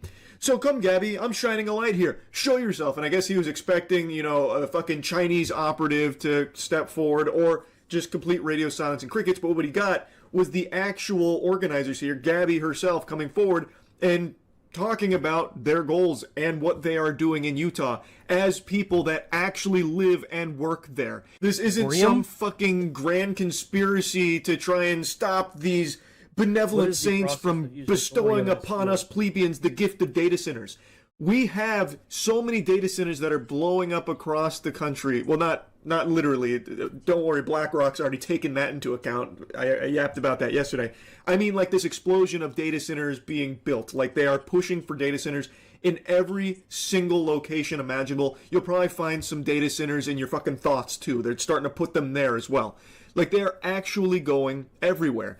And we have the information from the data centers that have been operational for a while that it is a terrible... with our advancements in technology, I don't understand why it is that we don't... Like, I get that, 20 years ago or 30 years ago or maybe even 10 years ago, because I get the negative to nuclear power of all that waste. But the thing is like, if we have rockets now that are so damn advanced that we can catch them, why the hell don't we send all that shit into space now? Like, if Elon Musk made a rocket that can be caught, like a centrifuge that can be caught, why don't we have that specific like model and with a way to put a bunch of waste in it and then continue to launch it into space? Like, why don't we do that? I feel like that'd be a great way to get rid of a lot of this nuclear waste that we get so we could have more power plants. Like, the space is pretty much the it's the what's it called? The proverbial black hole when it comes to throwing shit away. Am I right? Like, why not do that? Feel for all the normal working people. The normal civilians get butt fucked by this. Their energy bills go through the roof. They lose water quality. It's just a complete contamination to their way of life in their local communities. And again, it doesn't bring jobs. I've mentioned this a lot. I've yapped about this endlessly, especially over the last couple of weeks. One of the biggest data centers in this country only employs roughly 150 full-time employees, and normal average-sized data centers run as lean as 20 to 25 employees. They are not giving jobs to the community, so the community sees none of the upside. It doesn't benefit them in any way, shape, or form. I know I already mentioned it, but because of the huge energy demand for these data centers, it then inevitably has the consequence that all of the local community members have their energy bills fucking skyrocket, and of course there is the impact on water and all that. But then there's also something that's starting to develop now. It happened very recently. I talked about it yesterday. There's new. NV Energy, an energy supplier to Lake Tahoe residents, let them know that they're just not going to be giving power to the people anymore. They are now going to solely focus on delivering power to their local data centers. Whoa, hold the fuck on. Wait, what? Lake Tahoe residents let them know that they're just not going to be giving power to the people anymore. They are now going to solely focus on delivering power to their local data centers. So now 50,000 residents in Lake Tahoe are now at a risk of not even having power because NV Energy just decided it's more lucrative to just... I certainly hope they're ready for those data centers to be burnt down if there's 50,000 people that aren't going to have power. There's going to be a lot of fucking pissed off people that are going to go and destroy that fucking data center, bro. Like, what? You got to be fucking kidding me. There's no way. What the fuck are they thinking? Just solely work with AI and basically fuck you to all of the actual human beings that rely on them for the energy to live. So now they have to try and scramble by 2027, only a year, to find a new power supplier to these 50,000 residents. It's actual insanity. Normal people do not want data centers, and they are doing all they can to fight back, albeit unsuccessfully because of the intense corruption, especially in like Utah. Well, it's not going to matter if how much intense corruption they have if you build this big, beautiful data center and you've got 50,000 people going in waves to burn that bitch to the ground. What the fuck? Are you fucking kidding? So they're just going to straight up cut the power off. They're like, nah, fuck you. Like, what? People, one of them even fighting for hell, saying for hell's sakes, grow up. People that are literally just going against the will of the people, deciding to brute force it through because they get some doubloons out of that deal, most likely. Obviously. However, I would like to highlight a... Could you imagine being a city councilman and fucking over 50,000 people because you're getting paid instead of doing your job to protect... Like, dude, treason never looked so beautiful. Seriously. It doesn't even... Like, we could come up with, like, domestic treason where you are in public office and you... literally use your seat to gain mass wealth. I mean, I'm sure there's a different term for it, but like whenever you use your seat to gain mass wealth and fuck over like 50,000 people, you should just go to jail and not even come out. Like that is crazy. 50,000 people without power just for a data center because the energy company was just like, nah, fuck you. Like what? The one that has recently unfolded where recently in Missouri, the council that pushed through a data center initiative, all of them got voted out in a landslide defeat, and now they're setting their sights on the mayor who allowed this to happen as well. This is exactly how it should be. If you are not going to actually... Missouri town fires half its city council over data center deal. Resident of St. Louis suburb turned out in droves to unseat 4 incumbents just days after the council approved a development argument for a $6 billion data center. Get fucked, losers. That's what you fucking get. Represent the people in your community. If you are going to go against their interest in order for your own greed and exploitation, you lose your job. You lose that position. They better be careful, man. With that many people turning up, they should be thankful they didn't lose their lives. And I'm not advocating for online violence. Right? Like, things are already bad. Things are already bad. Like, most people are living paycheck to paycheck. And then when you get a fucking email or a notification on your phone, or you read something that's happening to your town where you're eventually not even going to have fucking power.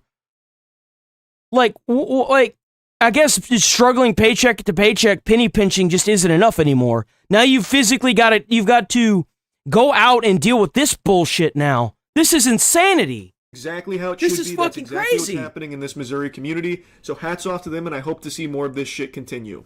Anyway, back to clowning on Kevin O'Leary. Before we get into anything too serious, this is the very scary, very intimidating man that is threatening us. We are not taking the criticism of anyone who is wearing flip-flops and a suit on national television. You know, it's not every day you get called out by first and last name on Fox News by a Canadian billionaire trying to ruin my state, but here we are. Kevin is such a quirk chungus Reddit loser. He's wearing pink flip-flops with his suit and a Utah national security hat. Because he's cosplaying as this big, rough and tough guy. It's like if you went into a character creator in a video game and intentionally tried to make the most insufferable looking asshole you could think of. And he also has a life-size cardboard cutout of him in the same room. I want a forensic auditor who's funding their platforms. Who is it? So these are proxies for the Chinese government's my argument. And if they're not, because I want them to be able to defend their name to Gabby, come out, wherever you are. Okay, Kevin, go ahead. Mr. Wonderful's Nancy Drew little detective agency. Remember this. If you have people like Kevin O'Leary calling you out by name, it means that you're winning. It means that whatever you're saying and whatever you're doing, it's working.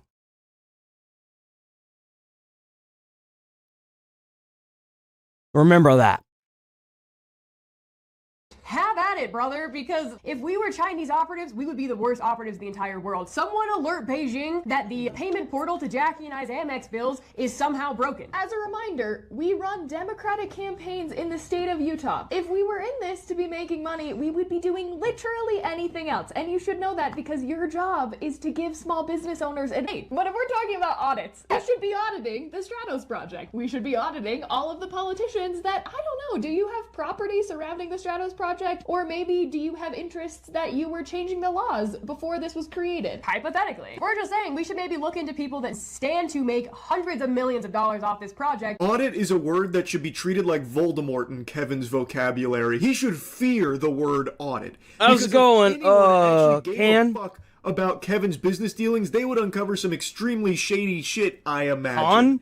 The last thing he would want is called convict. Auditing. That's kind of clever. Like the 40,000 acre data center, the Stratos project. He's trying so hard to use the... They're annoying, but at least they're being annoying in the right ways this time.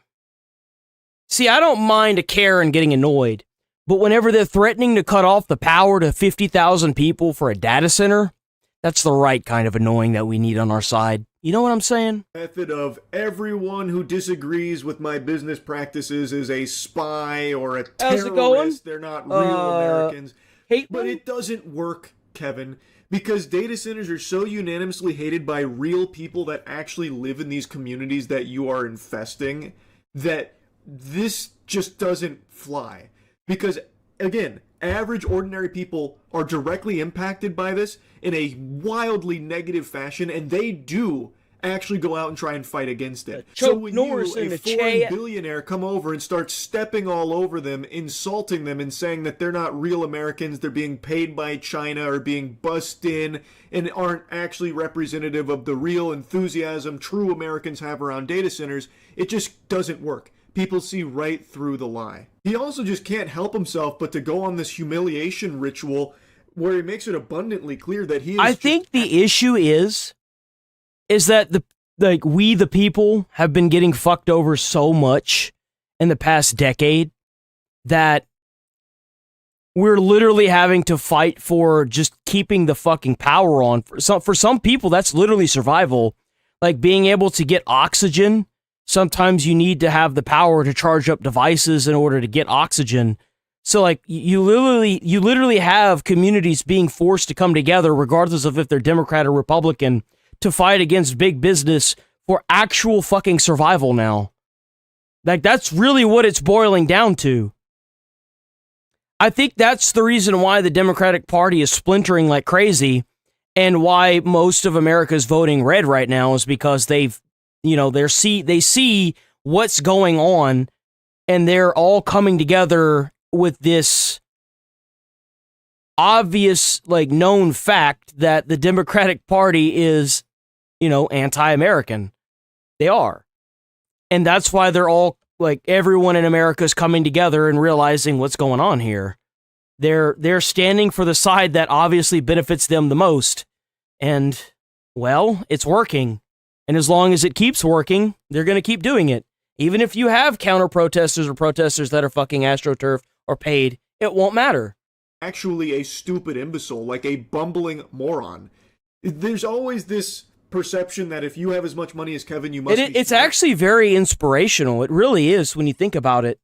That even after you have all these foreign countries that are using this propaganda and comments all across the internet, trying to make you less than what you are as a proud American, that Americans can still come together in a time of need and help those that need it. just like 9/11, just like the Boston bombings. Like it's fucking inspiration, man. It's the American spirit. There's never been anything quite like it. But Kevin is doing everything he can to show that that's just not the case. To stop advancement of technology with the uncertainty it brings has always been a dilemma in capitalism and in America. And it's a fair comment. But how is this capitalism? If taxpayers are paying for some of it, how is that capitalism? That seems... I think that's no different than building an apartment building downtown in Austin. You can get incentives for that too, and that's just part of how it works. You can debate How is that capitalism? How is that free market? If politicians are handing you other people's money to do it, how is that capitalism?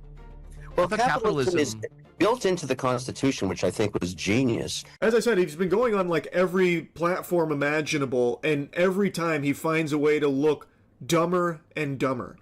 So throughout this interview, he continues to like flounder. He was also then asked about like, well, what jobs is it going to bring? Because Kevin keeps talking about the millions of jobs that this is going to bring. No, they don't. Once the data centers are done being built, they can like the biggest one so far has got like 150 personnel in it. It's not even going to make jobs.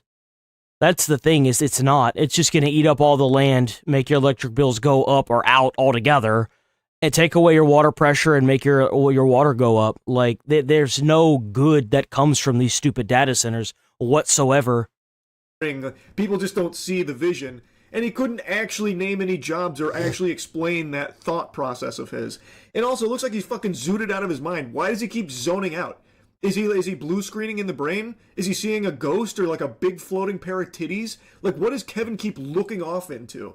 Is he that shy, maybe? I don't know. This guy just super sucks. And it's not just the AI data centers that he's doing his best to go to bat for and defend tooth and nail. He also just loves to go on and talk about, like, American policies and stuff, and his view on how that should be. The problem with that sentiment is that you were born in 1954. Yeah. Okay. You're 71. Yeah. Right. In 1954. By the way, I'm a vampire. I'm never gonna die, during your lifetime, we've actually had Brown v. Board of Education. I remember. Yeah, Brown v. Board of Education. I don't know how you remember it. I think you were like 2 months old. But finish it. Kevin can't help but perpetually interrupt when he's backed into a corner, which is always. This guy, if he didn't have money, would have just been the kind of douchebag, the kind of dweeb that just gets shoved into lockers. The issue with him is that he's a backer, not an aggressor. He uses money to throw his weight around. He doesn't use his actual voice. That's the thing with him. He's being forced to use his voice to advocate for this, and he's not a speaker, and it's backfiring on him. Well, he tried to pretend he knew what Brown v. Board of Education was. He's like, oh yes, I actually remember that. Very, very vividly, in fact. And the guy there's like, no, you definitely don't. You would have been 2 months old. And also, you're not American. Kevin, you're not American. You wouldn't know. I didn't even know that. So he is Canadian. Anything about what he's describing here, what he's going over. I know you've never opened up a fucking American history book. You don't have a clue what he's talking about, but he likes to pretend. He's a LARPer. He is a full-blown red alert LARPer. It's all he fucking does. I don't doubt it. Well, to be fair, I guess it's not all he does. I don't doubt it for a second. I need to get this dude up out of here, man. I need to send him back to Canada. Oh, damn. That's right. Okay, so now we're on to Asmongold. Do we want to do this today or tomorrow? We'll save it for tomorrow. From the team that brought you Why is Snow White Latina? Why are there black people in Rings of Power? And Star Wars Has Gone Woke comes the latest online onslaught against the diverse cast of The Odyssey. The Odyssey is already getting completely decimated on the internet, guys.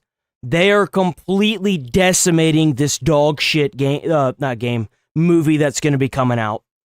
There was even somebody in the chat over in the big chat that was talking about it too. This game is this movie is completely cooked and it hasn't even come out yet. Just by the casting alone is done.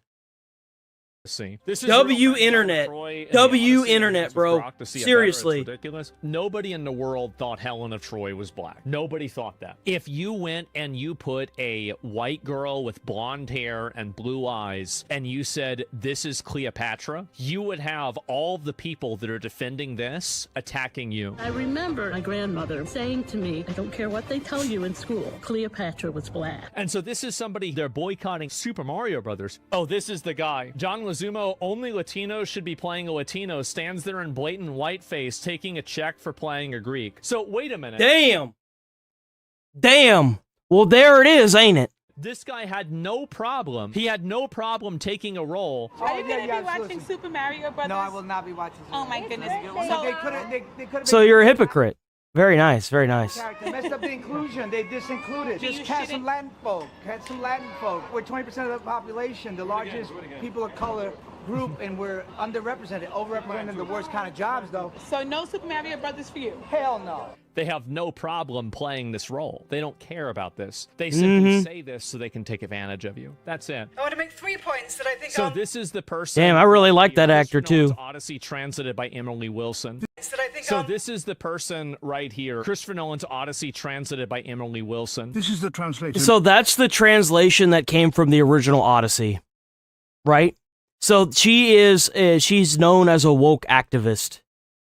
She translated the Odyssey, and he likes I guess it's Christopher Nolan, likes her version of the Odyssey. The person right here. Christopher Nolan's Odyssey translated by Emily Wilson. This is the translator Nolan is using as the basis for his film. This is like 2016 or 17. Imagine what the focus is going to be. Guys, does anybody want to guess? That's exactly what the critical drinker said whenever he was looking at it. He saw that she was the one that translated it and that Christopher Nolan liked her.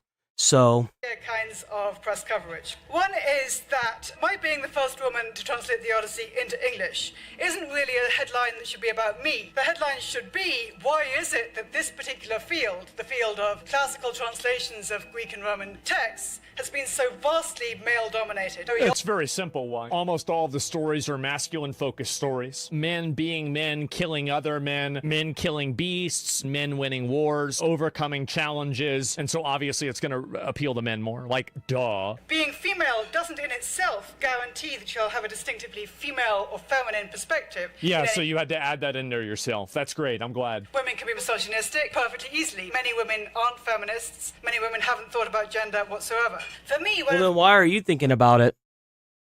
The most important truths I wanted to tell about the Odyssey, that there's an idea that this is the Odyssey. It's about an unproblematically heroic male Western hero, implicitly white, who is good because he crushes the bad guys, monsters, foreigners, and the story has a happy ending because the good guy gets back with the objectified wife and regains all his wealth and all. Yeah, a story that's good, that's a good story, typically has a good ending. Is that the reason why a lot of these movies that are coming out now just have the worst possible shit endings that you could ever imagine? Like, whatever happened to, like, Revenge Good? You know what I'm saying? Like, The Beekeeper was a damn good movie. And that was, like, the most recent Revenge Good movie I've seen. Another hag that's trying to ruin our culture because she hates men. So it's a nice celebration of family values, consumerism, patriarchy, war. It's a nice celebration of family values, consumerism, patriarchy, and war. This is the reason why we have so many problems that we do. We have to pretend like this stupid, misandrist bitch has something important to say. Just tell these people, shut the fuck up. No. Superiority of normal male white people over foreigners and girls. I don't think I would like the Odyssey if I thought that was all it was. In fact, I know I wouldn't. I really dislike that poem very intensely. I think the Odyssey itself is Yeah, that's probably the reason why you altered it, huh? a much better poem than that. Quite a lot of translators add in extra words to suggest that they're dehumanized and also to suggest that they've done evil sexual things. It's a narrative. Which makes them deserve to die, these creatures, which there's no equivalent for in the Greek.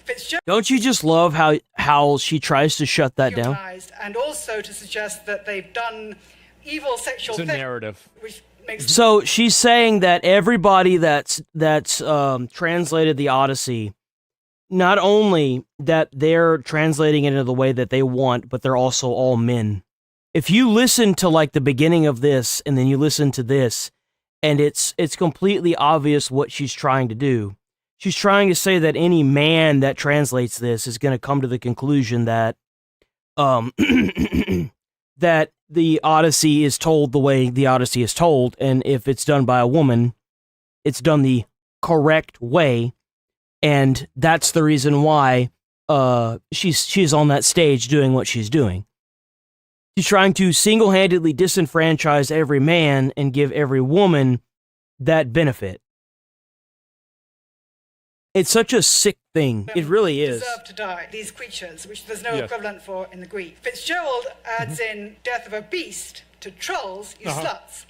Again, there's nothing equivalent to sluts in the Greek, or trolls. Fagels honours these women with sluts and whores, posing modern versions of misogyny onto this ancient text without interrogating their own, without thinking, how are the misogynies within this text different from my misogynies? How might there be a gap? This is, again, it's all about misogyny. It's all about how oppressed you are. It's insane how bad this is. The part I read was book 9 about the Yes. Cyclops. I was curious to see the degree to which translators undermine or not recognize what I think is clear in the Greek, which is that Polyphemus is an anthropos, he's a human being. He's not a human being. I thought that his father was like Poseidon or something. That's why Poseidon fucked up the ship. What? That's literally Greek like mythology. That's straight up Greek mythology that she's completely twisting for a narrative. Something. That's why Poseidon fucked up the ship. What? Polyphemos, that's the name of the Cyclops. And of course that turns out to be, in problematic ways, but it's not that the whole narrative of that book is sort of saying right from the start, Odysseus is good, Polyphemus And is yes, bad. obviously the Odyssey is from Greek, like it's a Greek story, right? But the reason why, the Cyclops has been is all over in Greek mythology. Like it's crazy how you can twist something as simple as this and try to make it something that it clearly isn't, just to push your stupid ass narrative. And I felt It's just so so Definitely stupid. This tendency to present it in that very simplistic way. Wasn't he gonna eat him? Of course, the Western invader must be the good guy, and the colonial native inhabitant must be the bad guy and must have deserved it. I want to make 3 points. Oh my god. Oh my god. This is what we get.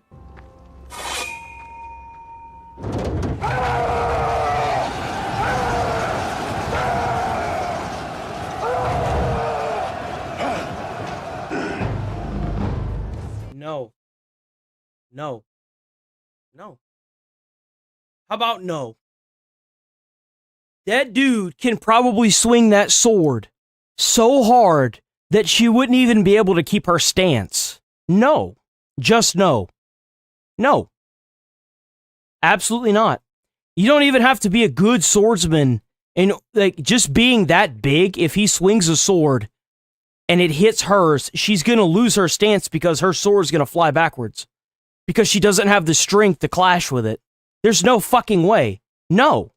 Just no. How about no? He is using a spear, though.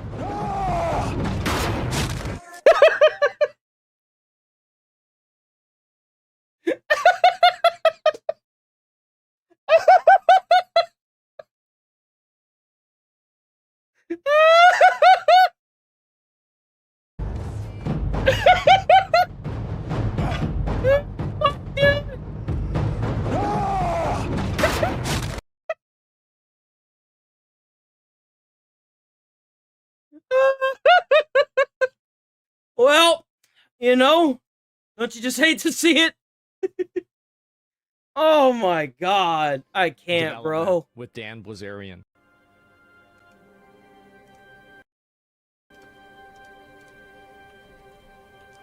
This is him with Mel Gibson. I'm part Jewish, and it didn't bother me.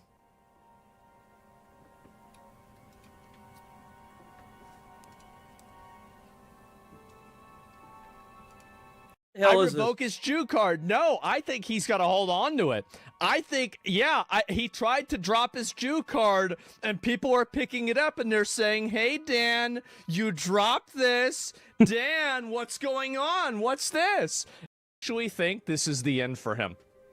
I do. This is the end for his America First campaign. all of the third world, like, you know, like actual Jew hater Mel people had that are out there been that are roasted in the gassing media him up in the for popping comments. off Well, to now some they're going to cop say, about- well, wait a minute. This guy's part of the problem, too. So, Mayor of Arcadia, California, resigned for... I'll look at that later on. I will. And people are worried about this. And meanwhile, we have politicians actually getting charged for foreign interference. Well, the thing is that people do worry a lot about this. And would the painter let 12% slide? Would the painter have let 12% slide? Like, you haven't been on the internet okay, so we have, this is the Jew tier list, okay? So let's look at this here. Full Jew. This is 100% Jew. 3 or 4 Jewish grandparents. I don't know what this word is. I can't pronounce it. I'm sure if I do, I'll get banned. First degree. There's a first degree, like a first degree murder? Like, what the fuck? Second degree. 2 Jewish grandparents, about 50% ancestry.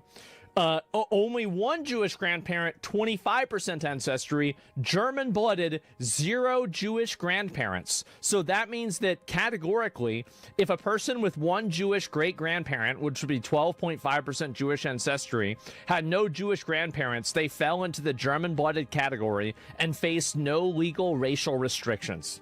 What the fuck? They could hold government positions, join the military, the SS, marry Aryans without being labeled as whatever the hell this is or Jews. Special case. Look at this here. And it was discovered. You're really trying to make you're trying to make fan cams of Nick Fuentes. Oh no. News and going against. What is this? Okay, so I don't you look really at know Ethan what Klein's this is. dad. I don't know what Ethan Klein's dad. I don't know what the hell this is. This is here. You must be dropping in numbers. You're back to harassing trans people. So this is a person that I responded to yesterday. This is a person who replied to a tweet.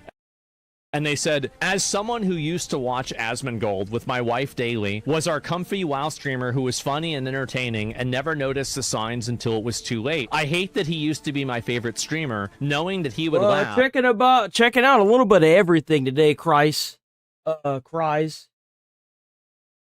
If I got killed now, Crystal Bailey. a little bit of everything. How's it going, guys? Because this is like, obviously, I turned into this horrible, super mean, evil person, right? You viciously attack There's 2 different chats because there's 2 different streams. There's one with the big 1920 by 1080 stream, and then there's the shorts feed stream.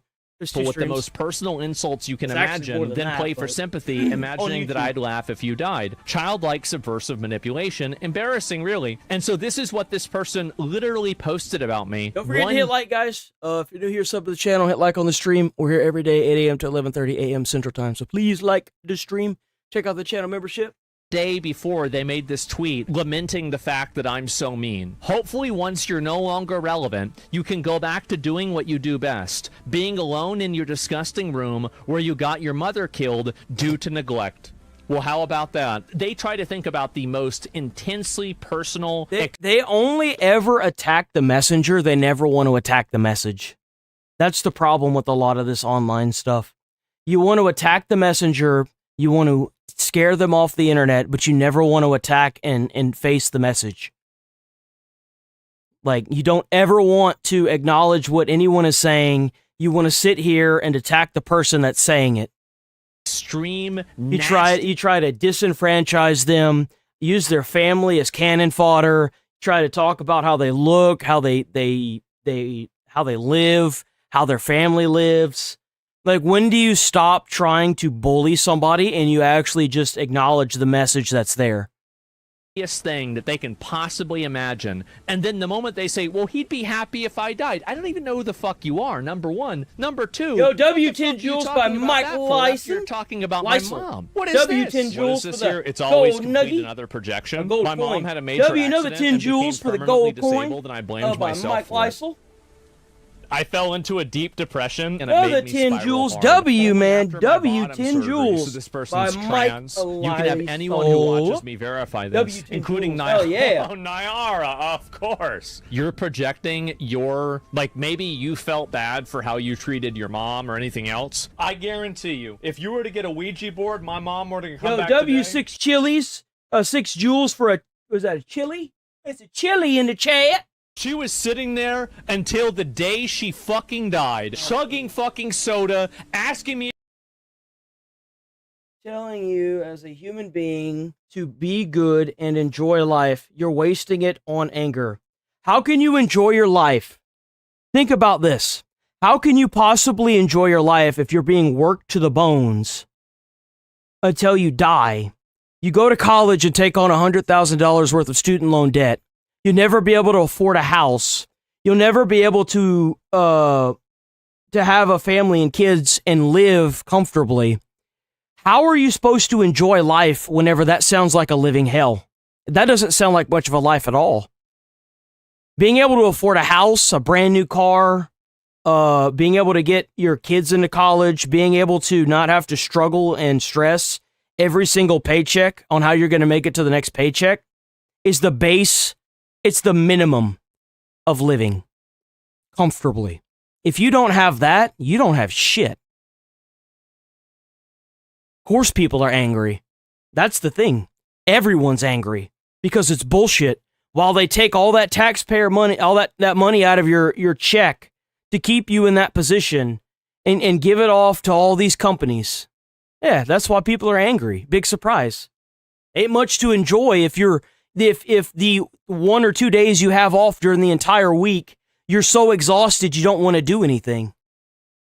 If we're gonna that ain't get a life, Taco man. Bell, smoking weed, watching Ancient Aliens, dismantling the New World Order. She died doing what she loved because people have autonomy and they can choose how they live. A person right. wants trans kids to have complete autonomy of their choices, but not grown-ass adults. Wait, what? Protect trans kids? No, I've got a new one. Protect kids from trans. This is I like another that. I like that. That sounds good. That's got a nice ring to it. Mental patient, has no problem weaponizing the death of my mother, has no problem trying to get involved in children's sexuality, making up lies about people. But now you want to act like a small bean that I was so mean and that I would laugh whenever you would die. Really? That creepy dude in IR just responded to. Oh, did they? Let me see what they said. So this is a response to cis people aren't entitled to know whether somebody is trans. So rape is okay. And this is the thing, right? A trans person making your dick hard without telling you they're trans isn't rape. I said you want to lie by omission to increase the probability that a potential sex partner will not withdraw consent. Between this and your fixation on trans kids, it's really starting to seem like you don't respect consent. Just for context, this is the same person we dealt Oh, it's that person. Oh, fuck off with this guy. If minors can't consent to HRT, then they can't consent to puberty. If they can't consent to HRT, how do you justify forcing them through puberty for some reason? Because it's nature, jackass. It's nature. I guess you're also gonna. You're one of those people that probably wants to go through life and say that you didn't consent to being born either, right? HRT is something irreversible, life. Well, I mean, wait a minute. So if they can't consent to puberty, that means they can't consent to being born, which means that we got to kill them while they're born, right? Technically, I mean, if you want to go based on a technicality, I mean, if you really use this for any other thing, it just seems kind of stupid, no? Or whatnot, and even for the topic at hand, it's really stupid. This wholly natural thing. I said, if you want to play a fun drinking game, search from Nyara trans kids and take a drink every time you get a new tweet. You'll have alcohol poisoning in 30 seconds. We've got ourselves a bit of a situation here, a bit of a problem, a bit of an issue. A certain individual, they're obsessed with kids. Jesus, look at all that shit, man. It's all the same person. Is 100% obsessed with this. Oh, wait, guys. You thought it was over? No. It just crashed because there are so many of them. All of this is just this year. And these people are mental. What the fuck? They're not mental. And this is the big problem that you have to understand is that they're not mental. They are simply sexual deviants that want to impose their sexual gratification on other people. Zach is mad. Both biological women and trans women find him repulsive. Okay. Who cares? Let's assume that's true. I'm still respecting their consent. See, this is the kind of thing Ooh. is that they always try to make everything personal without even presenting any sort of a counter argument at all. I literally just said that. They have to sit here and attack the messenger. They can't attack the message. There's nothing quite like delivering a subpoena to somebody and then getting punched in the face, right? Am I right? That must suck as part of the job, That's going to make the subpoena just magically disappear. If you are trying to engage Or a letter of summons. in a sexual relationship with a person and you are trying to intentionally omit information, in California, it's rape by deception. The more that you do this, the worse it's going to get for you. And every single step of it getting worse, I will be there to farm it, egg it on, and celebrate it. And the best part is that it's already happening. They are already cracking down on these people that are radicals that are trying to force this onto kids, trying to attack people for having their viewpoints. The Trump trip to China. And I want to thank you again. This It's already happening. Period of time. Apparently, the trip with Trump to China went really well, and also, I think it's Ping Chi. The Chinese leader is all for what Trump is doing to Iran. So thank you, President Xi. Mr. President, I look forward to our discussions on major issues important to our two countries and the world, and working together with you to set the course for and steer the giant ship of China-U.S. relations.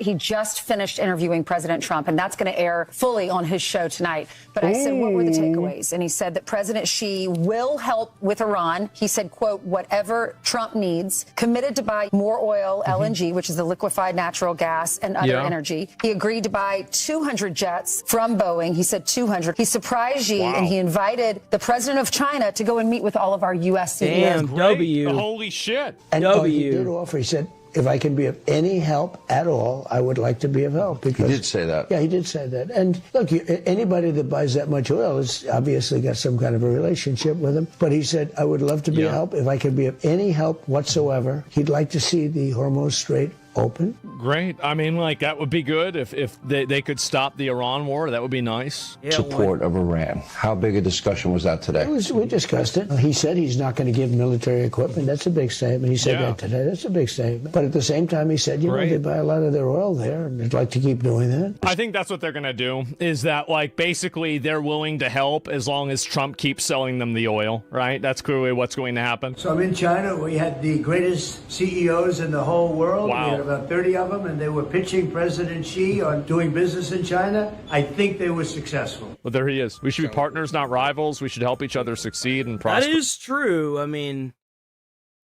I don't see why. Like, I think as long as Xi is getting the oil, I don't think he'll mind what we're doing to Iran.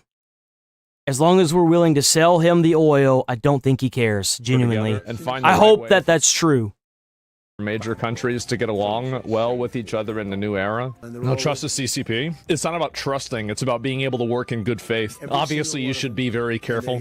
Clip, you saying that will go so hard on Billy? I mean, maybe. I don't know. I don't know how I'm doing over there now. Apparently, a lot of people watched me on there for at least a few things. Oh, Let's go, Infidel. This is the clip of me talking about Honkai Star Rail. All kinds of black jokes. Oh my god. Oh no. One had 9 million. This has actually 9 million views. What the fuck? By the way, one thing that I find to be very funny is that my opinions on a lot of the, like, these, like, social issues, like, I can't speak for everybody in China, obviously. And I can repeat things that they said. Actually, I can't repeat things that they said. Their opinions on things are very similar to mine. I was going to say they're probably pretty similar.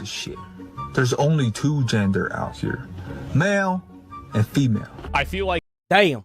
Again, China is becoming more American. I think this is just probably the result of a global cultural trade. And here's how you know China is becoming more American. Their kids are getting fat and they want to be content creators instead of astronauts and doctors now. Hey, we want to do that here.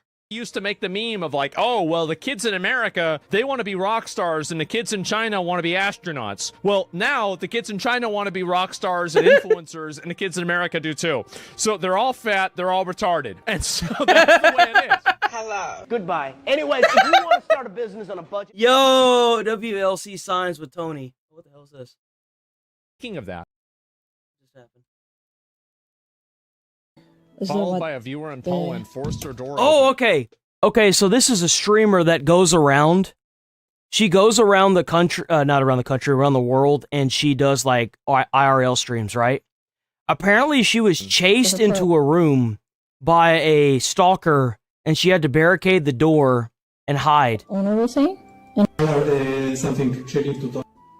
And she started her stream up, too. Oh my fucking god. What a nutball. The police came to help the stalker, actually? Well, and this is the main issue that I have, right? I've talked about this before, is that I recognized the name from a previous stalker story, so I Googled Jenny TTV stalker, and I found numerous clips. Why does this chick have so many stalkers who are unafraid of cameras? So I can actually answer this question. You know why? It's because they don't get put in jail. That's why. They keep getting away with it. When, like, with Imaru's a good example of this. When Mizkif had a gun pointed at a guy, through, I don't know if it was like outside or inside or how it took place, but the police finally came, and when they did, they picked the guy up, the stalker, and they brought him up the fucking street to a gas station. That's why they keep doing this. They don't face any actual repercussions. Put these schizos in jail, man. Put them in jail. So much of this shit would just be solved if they were in jail. It's a very, very simple answer. It's because they're never held accountable for behaving this way. That's literally right, exactly. Like anyone knows it. Like this way, and they just do this to people, and for whatever reason, the police never hold them accountable. That's it. And there's no element of the crime in Europe. Yeah. And so like I responded. I talked about this last night. It was like 6 a.m. I had woken up and I was like looking at this. So yeah, this is it. I said it's crazy that in Western countries, it's crazy that Western countries allow animals like this to stalk women with impunity. Anyone who does this should be institutionalized or killed. And I agree with that. It's a shame that she goes around and streams, but if she was in America and she didn't do that, like she didn't go to other countries, I immediately thought to myself, she should have a gun on her. It's crazy to expect somebody to just deal with this individual constantly following you around. It's wrong. It's disgusting. The amount of, quote, tolerance that we have ruins countless lives or worse, which is common for many women, not just streamers. So that's my opinion about it. That's what I think that we should do with them, right? I think it literally, like, if you have somebody like this come to your house, like my opinion is that let's skip the restraining order. Let's speed run this. If you do something, the fuck you mean with allowed? Who allowed this? And it's not too easy to prevent crimes before they happen unless they have information about a crime that's about to happen. Your takes are becoming more insane by the day. How so? If they've picked this guy up 7 times and dropped him off at the gas station up the fucking road, and he finally shows up and she blasts him with the gun, it could have been prevented. The fuck you mean, guy? Here's a prime example. Here's a really good example of that. Alex Peretti. He was filmed 3 days prior kicking the taillight off of a ICE agent's federal vehicle with a gun in his back holster. If he had been arrested and charged with a felony then, he would be alive today. That's a prime fucking example of what Asman is talking about.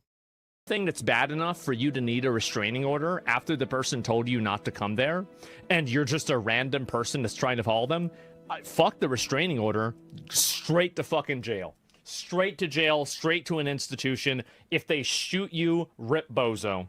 That's what I think. They do nothing for stalking victims. Well, it's beyond that. Like, and I have an intimate knowledge with this because I've talked to a lot of female streamers. Here, let me, the fuck do you mean allowed? Who allowed this? The police do. This person should have been, people like this, do you really think this is his first time doing it? No, absolutely really not. About that. It's not too easy preventing crimes before they happen. I think the reason why he's gotten so bad to where a streamer barricaded herself inside of a room and started a live chat or a live feed, like a live stream, is because this guy has gotten so bold with it because he knows he's not going to get in any trouble that he's gotten to the point where he's breaking down doors just to get to this person. you have the information about the crime that's about to happen. Your takes are becoming more insane by the day. I said, talk to 5 pretty girls, and you'll probably get at least 10 stories about stalkers. Many will tell you about how police ignore the problem and or do the absolute minimum. It's a huge problem that's not taken seriously enough. The issue is simply how to implement it. You can get a restraining order, but it's hard to actually punish someone who has yet to do anything. You can fine them if they keep stalking. What? You can find them? Like, until they actually do something, you can't... Who decide? It's... The issue is simply how to implement it, as you can get restraining orders, etc., but it's hard to actually punish someone who has yet to do anything. The act of stalking and following... The act of following somebody around whenever they don't want you to follow them around is stalking. Like, what do you mean? Really simple. This is why I said, if you're found to be stalking someone, you get put in jail or in a mental institution. I wouldn't wait for them to, quote, do something. I would consider the act of stalking as doing something. It's subhuman behavior, and that's how it should be treated. Exactly. That's what I think. I think it's crazy that anybody's putting up with this at all.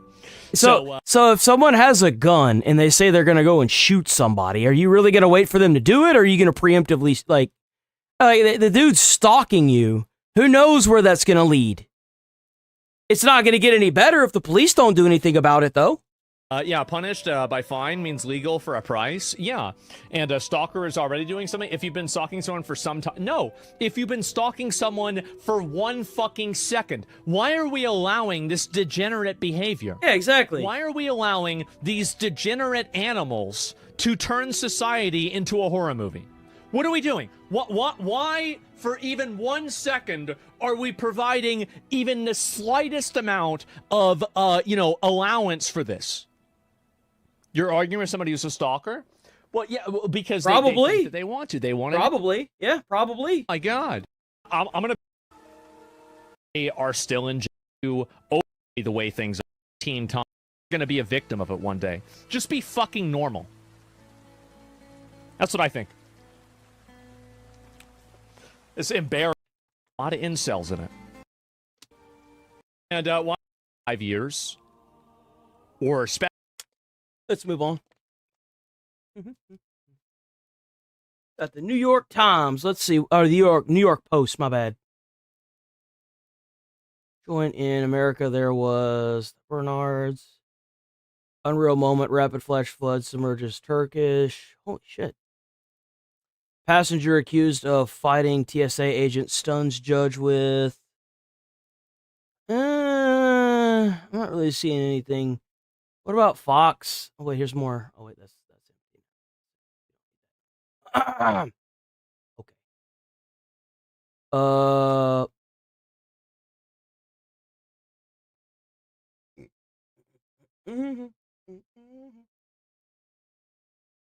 Do we have anything new? Trump? Treason? Ooh, what's this? So we had a great stay. That's 27 minutes. I'm not watching that. Trump says Taiwan policy remains unchanged despite... What is Taiwan? Should the people of Taiwan feel more or less secure after your meetings with President Xi? Neutral. Neutral. This Has the policy changed at all? No, nothing's U.S. changed. policy? No, nothing's changed. I will say this. I'm not looking to have somebody go independent and, we're supposed to travel 9,500 miles to fight a war. I'm not looking for that. I want them to cool down. I want China to cool down. But you're waiting on approving billions of dollars of weapons for Taiwan. That's right. Is that I'm moving holding forward? it. Well, I haven't approved it yet. We're going to see What's going on with Taiwan? What is going on with that? What's going on with China and Taiwan? What's that about? Tensions between China and Taiwan are high, a major global concern. China is increasing military pressure and has warned the U.S. against any interference, especially regarding Taiwan, which President Xi Jinping views as a core issue. Okay, so apparently Taiwan and China are at each other's necks, just like what happened with Russia and Ukraine. And Xi has already warned America not to get involved. So here we go, I guess. There's something else brewing up. I may not do it. Yeah, what's your hinge point? Well, I'm not going to say that, but I may do it, I may not do it. But we're not looking to have wars, and if you kept it the way it is, I think China's going to be okay with that. But we're not looking to have somebody say, let's go independent because the United States is backing us. Understood. That's the strategic ambiguity element of that. President Trump telling Bret Baier that the U.S. policy on Taiwan remains unchanged after meeting with China's President Xi in Beijing. It comes after Xi gave a warning to Trump that China and the U.S. could clash over Taiwan if the issue is not handled carefully. Joining us now is Heritage Foundation Senior Fellow and China and National Security expert Steve Yates. Steve, your thoughts about where we're at with Taiwan after that relatively... I mean, they fucked off out of Iran. I think we should let them have this one, personally. But I don't know. It depends on what Taiwan is to America. I don't know what Taiwan is to America. If we could pop out that full screen, President Xi that stressed that President Trump that Taiwan question is the most important issue in China-U.S. relations if handled properly. I think they're about to go to war. Y'all can remember this. I give it a 70% chance that they're probably going to start a war within the next 7 months. If Xi is already handing out warnings, they're most likely going to go to war. Bilateral relationship will enjoy overall stability. Otherwise, the two countries will have clashes and even conflicts. So that was not reissued by President Xi, but it was issued prior to the meeting. Why? Well, Brian, this is one of those things where, I mean, I've been involved in these meetings in and out of government for the last 40 years, and there's a version of this that comes in every senior exchange. It's the question of when and how. The foreign ministry under Xi Jinping is actually where the wolf warriors have come from in recent times, and that's a way of talking that is a bit more blunt, and it makes it easier for their diplomats to sound polite with their counterparts while China is still taking a fairly aggressive public position. But they have been consistently blunt in the Taiwan is a set major of issues. U.S. naval and base. Really, the president should be somewhat reassured. Taiwan hasn't been really. Then I guess that's a problem, and now ain't it? Does China? What is America's benefits for having Taiwan?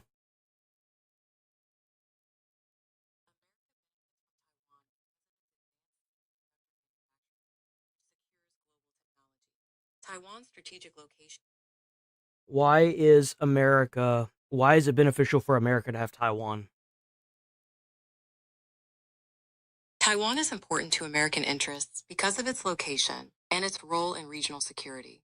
Supporting Taiwan helps to maintain a stable region, secures global supply chains, and protects against Chinese dominance, while also upholding U.S. alliances. Also, they do semiconductors. I don't know if y'all heard that. It's global tech. Let me see if I can get that. So Taiwan is critical to the United States primarily for its advanced semiconductors, advanced semiconductor manufacturing, its strategic position in the Indo-Pacific, and its role as a key democratic partner. A secure Taiwan secures global technology supply chains and serves as a vital anchor in the first islands chain, limiting Chinese power. So that seems problematic. Declaring anything. The uptick in tension in the Taiwan Strait has been China putting blockade-like exercises out there pretty much since this former Speaker of the House, Nancy Pelosi, visited Taiwan. So, Steve, we'll put up a map and we'll show you where China has been drilling really since 2024. Yeah, like and sub the stream, guys. I'm here every day, 8 a.m. to 11:30 a.m. Central Time. So please like the stream, sub to the channel. It helps, does wonders. Go hype up videos. Hyping the videos does wonders as well. Join the Discord. We got a Discord. We're always here. This constantly happens to the point where they're almost used to it. In the beginning, it was jarring since the former speaker decided to go over there. And they haven't really stopped. Every time a high-ranking official goes there, they get all rattled. But we do have a couple of networks broadcasting from there. Here's what Marco Rubio said about China and Taiwan and what they understand. They always raise that issue, and we understand they raise that issue. From our perspective, any forced change in the status quo and the situation that's there now would be bad for both countries. One of the things the Chinese emphasize, which we agree, is strategic stability in our relationship, a constructive relationship, but also one that establishes strategic stability so that we don't have misunderstandings that could lead to broader conflict. But it's not just us, Steve, that wants to make sure Taiwan has its sovereignty. Japan, South Korea, Australia, they all want that. Could you explain to people at home why it matters?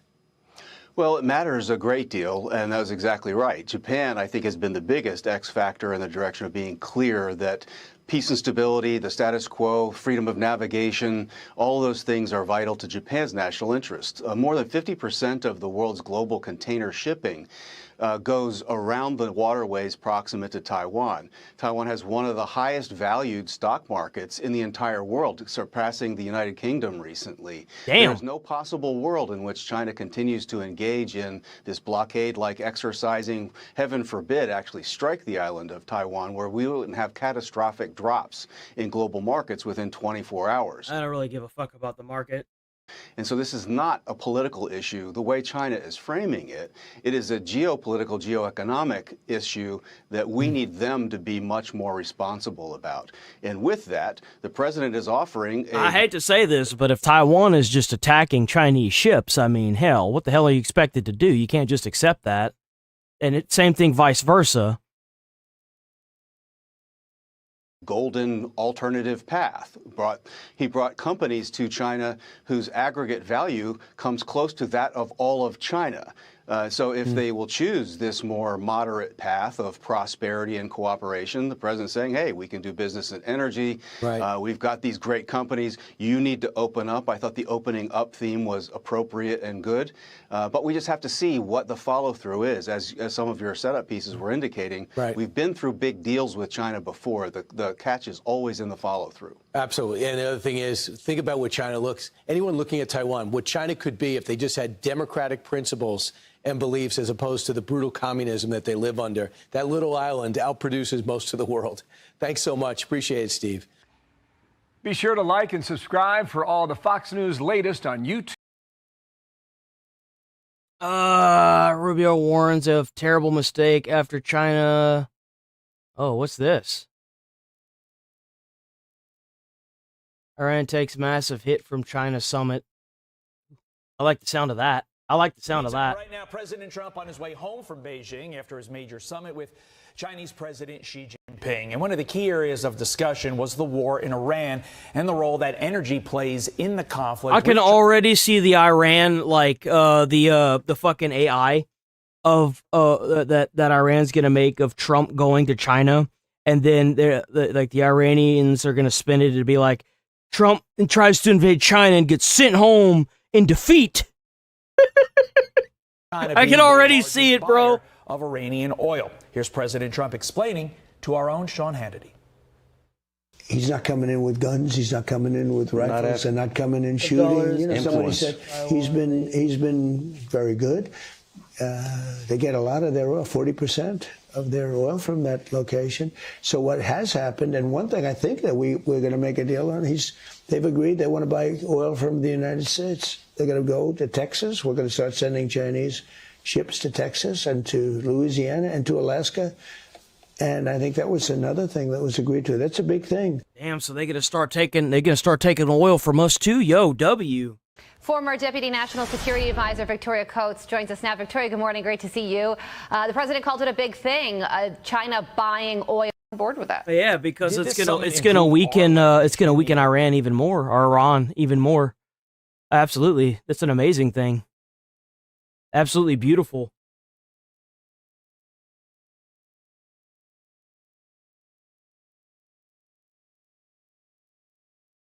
Ooh, here we go. What is this? Breaking tonight on Capitol Hill, GOP lawmakers went after a Virginia prosecutor for not prosecuting illegal immigrants.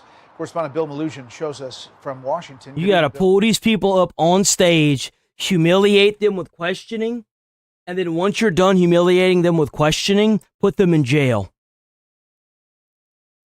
Brett, good evening to you. Some serious fireworks on Capitol Hill this afternoon as House Republicans just grilled Fairfax County Virginia prosecutor Steve Descano over what they say are his sanctuary and soft on crime policies. A disgusting, perverted individual preying on children, that you dismissed the case. As the father of 2 young girls, one of them's 5. That is as shameful as anything I have seen. Quit defending the indefensible. Man, someone shut that sorry piece of shit's mic off. He's lost his permissions. He knows how the court of law works. Clearly don't. Absolutely. You dismissed the case, and it's shameful. Sir, you're a coward. You are a coward. He is a fucking coward. Hearing also featuring powerful testimony from Cheryl Minter, whose daughter Stephanie was viciously stabbed to death while waiting at a Oh my God. And they let this fucker go? Bro! Stop in Fairfax County, allegedly at the hands of Abdul Jallo, an illegal immigrant from Africa who DHS says entered the U.S. illegally in 2012. He's got more than 30 prior arrests and Put that son of a bitch that let him out in jail and deport this guy to fucking El Salvador, bro. Put him in that El Salvador prison. Several prior charges. This is fucking ridiculous. By Descano. If not for these failures, I could be sharing a cup of coffee with Stephanie this morning rather than speaking with you all today. When policies protect people who are a known threat, innocent lives are put at risk. When warnings are ignored, families like mine pay the price. Descano looked Minter in the eyes and apologized to her during his opening statement. Yeah, your apology ain't worth a shit. You need to go to jail. You need to sit in jail for the life that was taken by that piece of scum. Miss Minter. Bro, we gotta bring back, like, maybe the public firing squad or something, bro. We gotta bring something. I am deeply sorry for your loss. Oh, shut the fuck up, weenie boy. I say that not only as a prosecutor, but as a parent of a daughter. I am sorry for what you are having to endure. And I promise that my office is doing everything we can to prosecute the man responsible. And Republican critics are asking why Descano didn't publicly apologize until he was forced to come into this hearing. Because he's not sorry that it happened. He's sorry that he got caught. That's why. He's a piece of shit and he needs to go to jail. Via a congressional subpoena. Brett? And Bill, away from the Hill, some unexpected news on the immigration front today. Yeah, that's right. Very unexpected. U.S. Border Patrol Chief Mike Banks confirming to Fox News today he is abruptly resigning, effective immediately. Yep. We saw that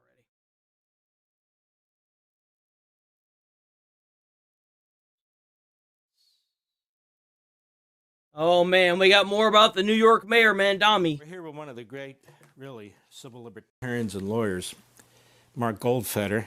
He's the CEO and director of the National Jewish Advocacy Center. Mark, what's going on in your city, you're a New Yorker, what you see taking place, and they're targeting synagogues, they're targeting Jewish communities, and by them I mean the Islamists and the Marxists. They're promoting Hamas terrorist groups. Obviously, they're funded from overseas, at least to some extent. Obviously, they are. It reminds me, not a perfect example, but it reminds me of what was done to black communities by the Klan and by neo-Nazi. It is very interesting to me that Legacy isn't covering that at all. We've seen one protest so far of what was going on. We haven't seen anything else about it. I find it very interesting that you have two people sitting here and talking, but you don't have any actual footage of the continued protests that are going on any single Legacy media channel. Am I the only one that thinks that it's very weird how rapidly and Fox shifted its view? Not necessarily the atmosphere or the pressure, but how fast how they're not even covering the riots anymore. Nobody is. It's weird. It was like every single day, and now nothing. Organizations some decades ago, and the country was up in arms about it. First of all, is the country up in arms about this now? Is the Democrat Party up in arms about this? Is their mayor up in arms about this? And is there something we can do about this? Thank you for having me. Certainly they're not up in arms enough. And what's really truly terrifying, particularly in New York, is that there is. I'm happy I'm not the only one that noticed that. It's very weird. And I feel like that's the reason also why everything has gotten real quiet. Did they force them to stop? Like what made them stop? The official condemnation that you would expect. It's not even just Fox, it's everywhere. The officials. You know, the mayor is free to criticize Israel as a private citizen, but he's not just a private citizen. When a mayor speaks, when a public official speaks, they speak with public authority, and the Constitution treats that very differently. There's an equal protection problem here. When a mob holding Hezbollah signs, chanting anti-Semitic Hamas slogans, is targeting a synagogue, when the preschool next door has to dismiss early because they cannot guarantee the safety of the children, and the mayor takes that moment to go ahead and remember, this is happening in New York as we speak. No videos, no footage whatsoever. Not a single fucking piece of film has come forward on any of these media sites. Not a single one. We literally have a war going on our streets between two different types of people from two different religions, and nobody's fucking covering it whatsoever. The synagogue? Why? And to wink at the mob and say, yeah, the synagogue had it coming, fine, I'll send the police. That's an absolute violation of viewpoint discrimination. You know, under Monell versus the Department of Social Services, you can sue a city when there's an official policy or custom that actually leads to constitutional violations. Usually, those cases are very difficult to build because you need to build a pattern or practice. Mamdani is the exception. He's actually building the pattern and practice in real time. Every statement that he makes minimizing anti-Semitism, every executive order that he rescinds protecting Jewish people, and every time he winks at a mob that's surrounding a group of innocent preschool children. That is some scary shit. That's some scary shit. And no media is covering it. None. None are showing the violence that's going on.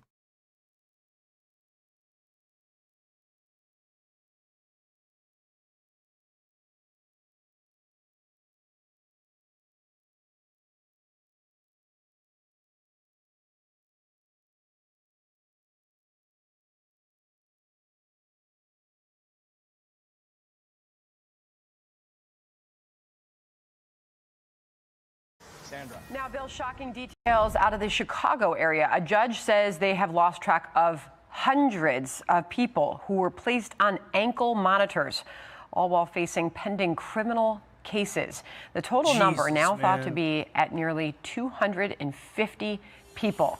Terrifying. Mike Tobin is live in Chicago. He's got more details on this for us. Hi, Mike. And Sandra, it works out to 8% of the people on electronic monitoring in the pretrial program in Cook County in Chicago who are unaccounted for. Even the state's attorney says we should all be deeply concerned. This is the same system that was ignored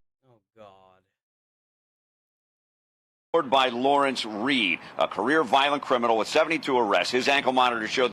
If I'm not mistaken, this is either the guy that stabbed the Ukrainian refugee in the neck, or this is the guy that lit the lady in the subway on fire after he poured gasoline on her. He'd been out all night twice and was violating his curfew on November 17th of last year. This is the one where he poured the gasoline on that lady and lit her on fire.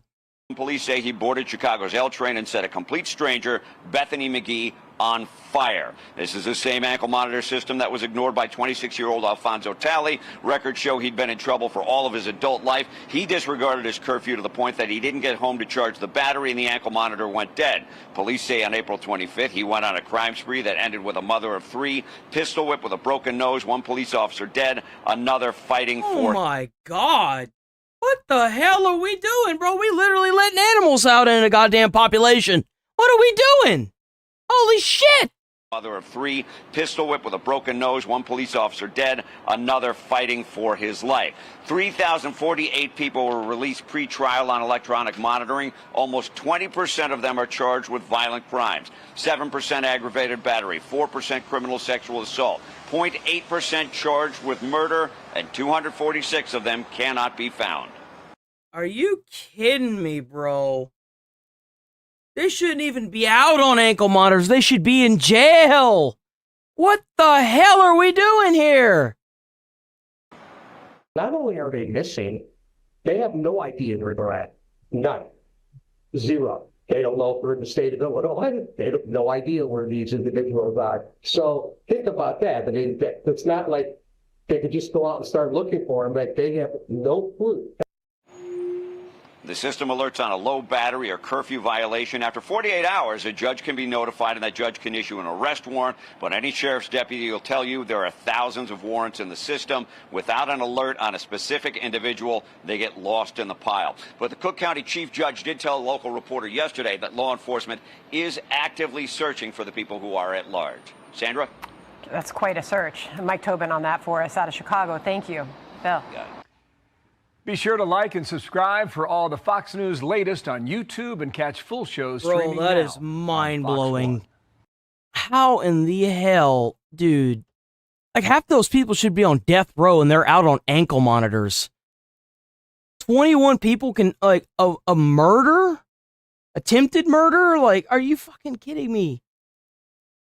God, dude, what is going on?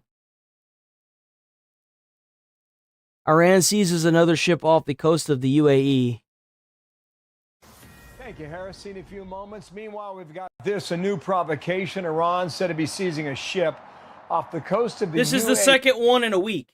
This is happening as talks over the conflict in the Strait of Hormuz weigh heavily here on the summit in Beijing. Trey Yingst is live on the story. He's in Tel Aviv. Trey, hello. Yeah, hey, Bill, good evening to you. Reports do indicate Iran has seized another vessel off the coast of the UAE. According to a maritime tracking group, that ship is now headed to Iranian waters. All of this comes after the Iranians... Oh, so what they're doing now is they're capturing ships that are in the waters already, and they're just taking the assets from them. That's what they're doing now. Okay. Accused the UAE of being directly... Hey, America, Trump, you gonna do anything about this? You just gonna keep letting this happen and say that we're at ceasefire with them? You gonna do anything about that? Involved in attacks against their country, and a diplomatic spat overnight that included the Israelis announcing that Prime Minister Benjamin Netanyahu made a secret visit to the UAE during the war, only to see the... I think Benjamin Netanyahu's getting tired of waiting on fucking Trump. I do. I'm actually kind of surprised that they haven't continued attacking Iran yet. I bet the UAE and Israel are probably going to start attacking again.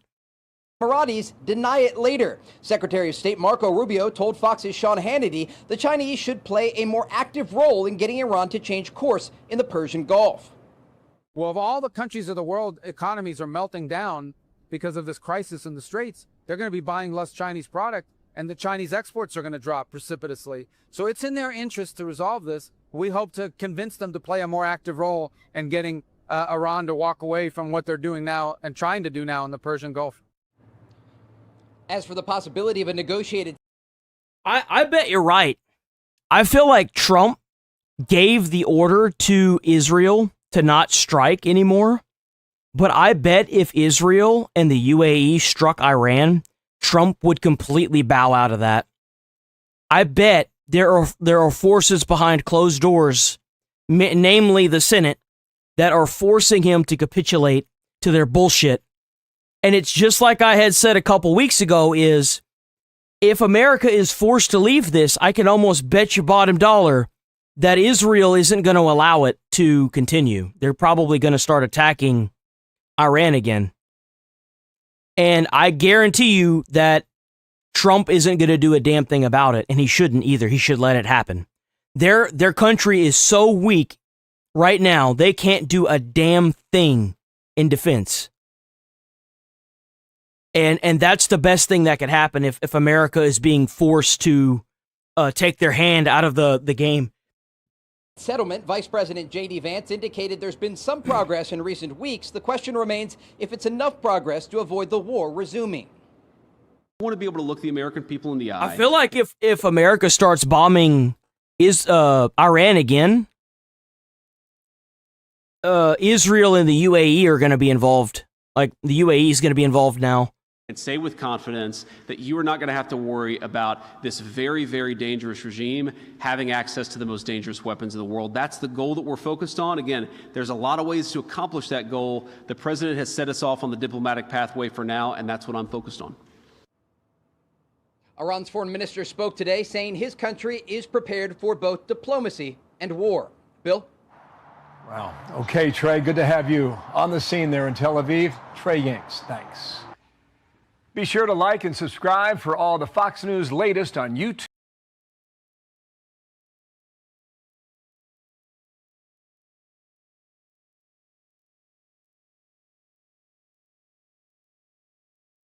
John Kiriakou is a former CIA officer and whistleblower. Does this jive with how things are done at the agency? Someone just makes a phone call and everything changes? Unfortunately, yes. We see this kind of thing all the time. And Jesse, at the heart of this story is that it's always best to tell the truth. The truth always comes out. And I want to comment on the whistleblower, too. This was a very brave thing he did. He put his reputation on the line today. He told the world exactly what the truth was. He'll probably never work in government again because of it. But now we have an idea of what was being done secretly, yet in our name. And Fauci got pardoned. So yes, he may did. have killed 1 million Americans. We don't know if the exact virus was Frankensteined out that he paid for, but still, I mean, and then he just walks away like nothing happened? My cousin George Koletsu was the second person in the state of Ohio to die of COVID back in very early 2020. That death still stings all of us in our family. And now I can't help but to look at Dr. Fauci and think, you liar. Look what you've done to our country. And you're right. He was Damn, so this guy is responsible for getting 1 million people killed, and Biden gave him a straight up pardon. Huh. Ain't that about fucking right? Huh. Penned right into freedom and wealth and untold riches in his retirements. That is unacceptable. He was protected and so was China, which makes it even Ernest? worse. And this just in, John. The CIA just raided Tulsi thanks, Gabbard's office. Demon Agents Rats. hauled out dozens of boxes, files on the JFK assassination and MK Ultra, the CIA mind control operation, which she was in the process of declassifying. Today's whistleblower said it during his deposition, and Congresswoman Anna Paulina Luna confirmed it moments ago.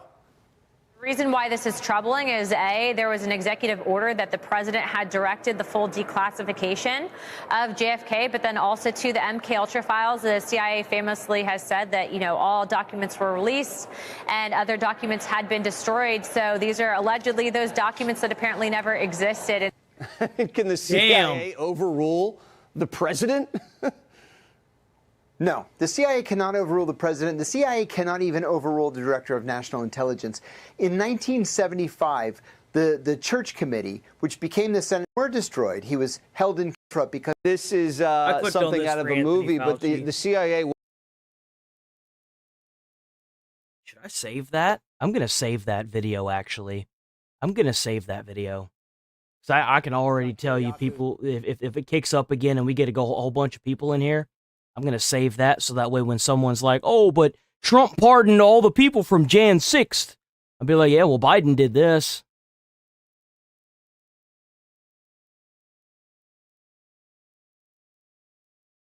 Watch later. I'm going to save that one. Save that one. That's a good one. That's a keeper right there. Yeah, right. Where's Hunter's laptop? Let's talk about that.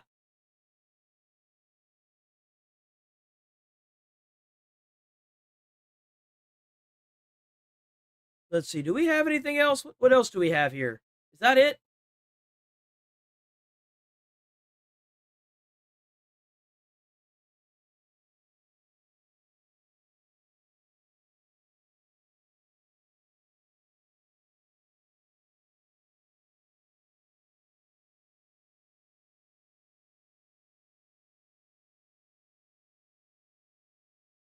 Come on.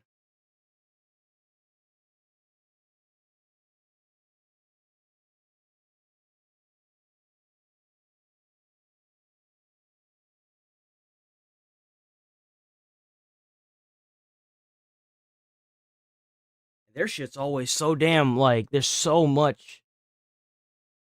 No. Next. Caleb Hammer. Maybe I should have done the daily dose of the internet this morning. I was thinking about doing it. Then I just didn't do it because I'm a dumbass. What about Tectone? Tectone got any goodies?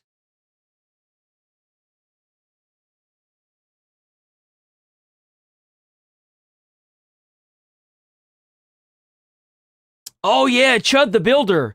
Here we go. Chud the Builder. So Chud the Builder has been a streamer who I'm barely familiar with. Yo, W Tectone. Go check out Tectone.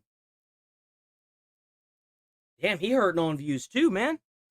He hurting on views too. That's crazy. So, is it just YouTube that's just fucking everybody over? Like, I'm blind with a lot of you guys, but to my understanding, he is a white man that goes around and documents some of the worst parts of the world today that social media tries to turn a blind eye to.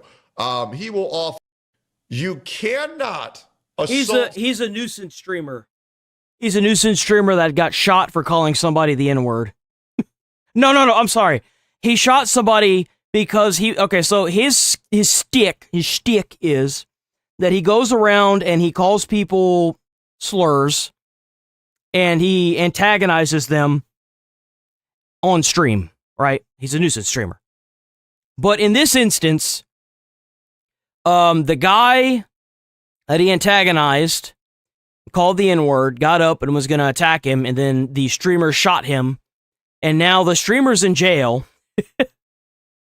And, there's a lot to break down with this. Someone for them calling you a...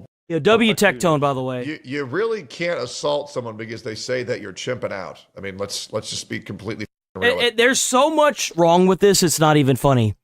Yes, I agree with what Tectone is saying, that you shouldn't assault somebody for them calling you a name, obviously. But at the same time, you shouldn't be a nuisance streamer. You shouldn't be going around and antagonizing people. So, there's definitely a lot to pick apart here. It's kind of psychotic, man. He's still wailing on me. Where's your weapon at? They have everything. What weapon is that right there? I believe that's it. Is that yours? Yeah. Yeah. He's talking to him right now. Oh, no, you guys are good to do your thing. Okay. He has a graze. I call it a graze to the left arm. He has slight... Now, the other thing is, just because somebody punches you one time, once again, we have heard repeat strikes. The stories right now is he was hit once and immediately shot him. And then there's another story where he was being hit repeatedly and mauled on, and then he shot him. The guy is not dead. But you cannot just shoot someone because they punch you once. You can only shoot someone if you feel the legitimate danger for your life. Once again, going by the legal definition. Yeah, they have to, if he had a weapon or if he had a group of people, like a gang, that would be different. There's apparently footage of the... Or a car. If he tried to run you over with a car. And that, to me, I'm not going to lie, if a guy jumps on me with a jumping understrike and has me on the ground, continuously hitting me, to me... Yeah, I'm not going to lie, I'd probably shoot him too. Depending on when the shot happens, that looks like reasonable grounds to shoot. Yeah. If a guy is fully mounted you and is beating the out of you, if that is the altercation, then I actually totally get it. Let's keep going here. I guess the entire story. You could definitely argue in court he feared for his life, absolutely. Finding out a lot as this is going on. That's why it says developing. So as we see here, a conflicting story. The man who shot by Chud the Builder is 31-year-old Army veteran Joshua Fox, was shot in his shoulder and stomach, according to his family. He's a disabled veteran with 2 kids that suffers from PTSD and other medical conditions. Chud is currently facing over 25 years in prison. Now, there is community notes being proposed, which is very interesting right here because there is a proposed community note. However, it has not been passed yet. So let's hear the interview here. Yes, this is my favorite filter. No, I don't like cats. I just think the filter. State? Do we know? Because if we know the town and the state, we can really get down to the bottom of a majority red state. I don't think anybody should be, I don't want the right to go up and call a white person a cracker. I don't want the right to go up to a Mexican person and call him a spick. I don't need to go up to an Asian person. I I don't want to get Let's calm stabbed. down with that, man. Let's calm The down amount of with people that. who say, if you call me the hard out of my face, I'm going to kill you, pointing a gun at a screen on the internet. It's like, bro, that's nuts. You can say that's not cool. To beat the fuck out of somebody. Expecting them to be offended. Yep. Was that really ever the rallying cry? To me, it was more like, stop smoking weed in public, stop driving on the shoulder, talk more quietly, don't be on speakerphone all the time. It's more things like that. So. You know what I just realized? I'm blocking him. Oh, shit. Come on, give me the damn thing. I'm blocking him, aren't I? There you go. I'll go to that side. There we go. I don't know what creating two obnoxious underclasses of victims, I don't know what that does for anybody. I absolutely agree. What he's talking about. So like the Chud streamer guy, he was talking about how he should be able to say the N-word in public and do it wherever he wants. But and what everyone is kind of pushing back on is like, oh, some people are like, oh yeah, sure. I'm sorry, but I don't see there being any good that can come out of walking up to somebody and calling them a racial slur. Like, I don't see any good coming of that, period, regardless of if you're a nuisance streamer, content creator, supreme, like, the thing is that if you try to advocate for that and you actively do it, you're no better than you're living in your own fairy tale if you think you're not going to offend somebody and they're not going to try to beat your ass for it. It's no different than if you try to antagonize or attack somebody that's wearing a Trump hat. Like, you can't stoop to that stupidity because you're just going to cause more anarchy in a different way. It's stupid. It's brain dead. It doesn't solve anything. It helps nobody. It just causes more problems. And we got so many problems already. We don't need more on top of that. The cup runneth over. The cup is runneth overing. Like, no more, you know? You need to rise above. Like, we don't need this shit anymore. Know that lowering ourselves to their level is actually the solution. So before, we had an underclass of offensive, inconsiderate people breaking laws, not paying their credit card off, getting in trouble with the... And once again, he's not talking about all black people. He's talking about YNs, right? Very different. He's not... He is done. Because what's going to happen, first of all, they threw the book at this guy. So he's facing some serious problems. Yep. He's got a record, so there's going to be no leniency. Unless the other guy has a record as well. And then he's got all these tweets. He's got a mountain of tweets saying, I'm inevitably going to shoot somebody. I'm inevitably going to kill one of you. How's that going to play in front of the judge? Not so funny now, huh? Bro, like, sitting there saying that, trying to defend your home is one thing. You still shouldn't say it. But, like, at the end of the day, when you're out there antagonizing people for a stream because you think you have this defensible right to say and call people slurs, I don't understand where you could possibly be coming from with that mentality. It's so brain dead, it's not even funny. Like, this was inevitably going to happen. It's a shame that there was even a platform that allowed this to go as far as it did. That's what sucks. That's what really sucks about it, is that now you've got an injured veteran and a jackass that has fired a gun and practically ruined his life. Though, I mean, really, it was going to happen regardless. But still. Oh, and it's the truth. If you guys don't think that tweets and the content you make on the internet can be used if you go to the gun range and you shoot a paper target and you put that online, they can use that as premeditation for if someone breaks into your house and tries to rob you or kill you. They can use that as premeditation. In a court of law, you're sorely mistaken. I promise you. I promise you. What you tweet, it matters. It really, really, really does. And that's why I have a lot of respect for people who do truly tweet their mind and say things when other people are too afraid to say. Trust me, guys, my life got over by this. Dude, the jokes that I've tweeted have completely, dude, they fucked me over. Oh, Jesus Christ. Dude, I even quoted Jaraxxus from World of Warcraft saying, your arrogance will be your undoing. And then that in a court of law, that was deemed me threatening someone.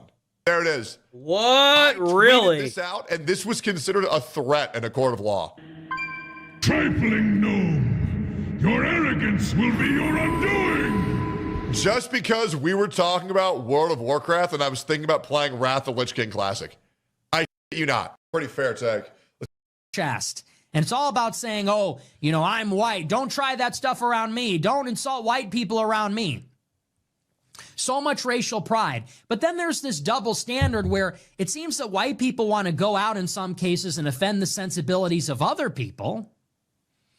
They feel emboldened, for example, to use harmful stereotypes about other people, say racial slurs about other people, be provocative towards other people, and that's fine. That's free speech. That's funny.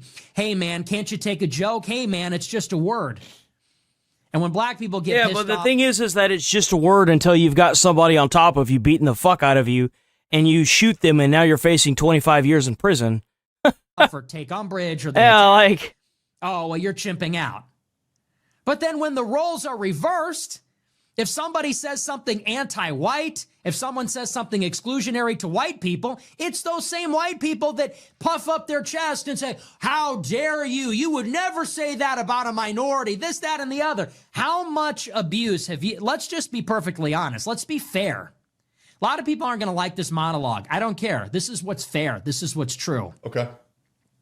I have a lot to say about this. See on the timeline how many out and loud and proud white people are saying Indians are Jews and blacks are and Mexicans are God and all this kind of stuff, and making jokes about you in the street and you like watermelon and all this kind of stuff. And they're the same people. They don't want to hear anything negative about whites. And how do I know that? I don't care. I don't think any race, religion, or ethnicity should be off limits when it comes to racial jokes or anything. That's the thing. But the thing is that that's a fairy tale land if you don't think that there are actual racist people out there that are going to use that to inflict some sort of malicious mental harm or just straight up harm to antagonize somebody to get into a situation that's very similar to this. That's the problem with it, is you can't hope that people will operate in good faith. That's really the downfall of everything that's right here, is you did not do something in good faith, yet you expect somebody to do something in good faith. You're asking for trouble and you're surprised now that trouble has found its way onto you. That's the big problem with this whole situation. The fact that it was allowed to escalate to this because of a live streaming platform really blows my mind. I don't understand how it could ever get to this part where you've got people this isn't the only time this has happened. There have been other nuisance streamers that have been shot for doing the same dumb shit. How many more times does this have to happen?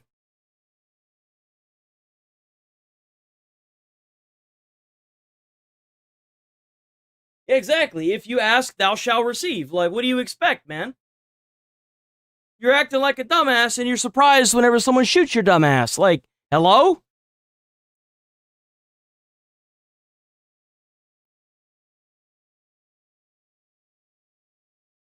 Evil gunman ambushes 3 cops point blank.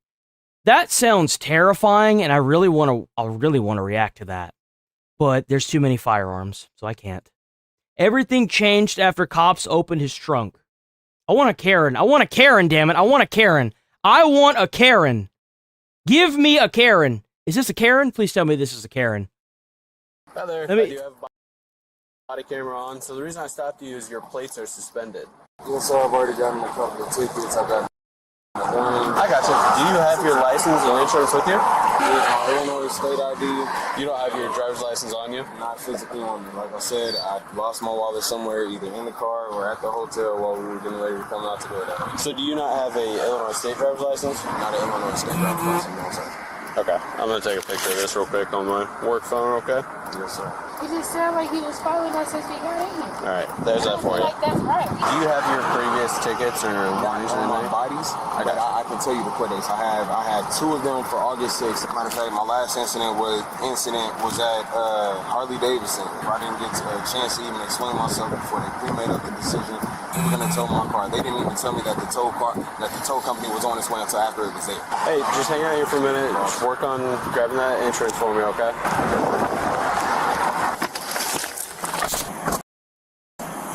He doesn't have an Illinois driver's license. He gave me a Missouri picture of one. I don't think they have insurance. They've been stopped recently for mandatory insurance. So the picture of that. Oh, so they've already gotten past the warning.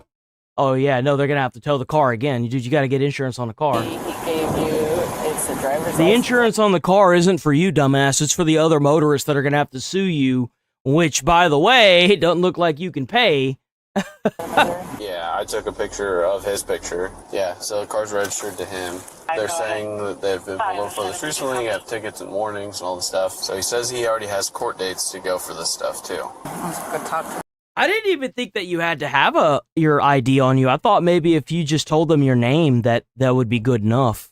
But I'm not 100% sure on that. I don't know if that's just maybe a Texas thing or maybe I'm just crazy. I've never been in a situation where I haven't had my ID, so I don't really know. But I didn't think that was like a chargeable offense, if that makes any sense. I didn't think you could get a ticket for that. Hello, Deputy Chief Goodwin from Mahama Police Department. How's it going?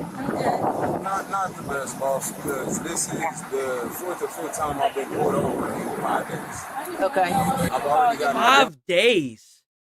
5 days. 2 tickets and my car towed. What is there left for me to have to do? So, has any officer ever told you within the last times that you've been stopped that you can't drive the vehicle on the roadway with suspended plates? So here's the deal. Oh, he's even got suspended plates too? Holy, man. That's the reason why he can't get insurance on that car. He has suspended plates. Officers have a job to do, and they don't have the discretion at times to cut people brakes. One of these times is when you're driving with a suspended plate with no valid insurance at the time of the stop. So what do you, I see a gentleman on my right, you on my left. Or, I'm sorry, a gentleman on my left. No. I'm not advocating against being forced to have an ID. No matter where you're, I'm sorry, I should be more specific about that.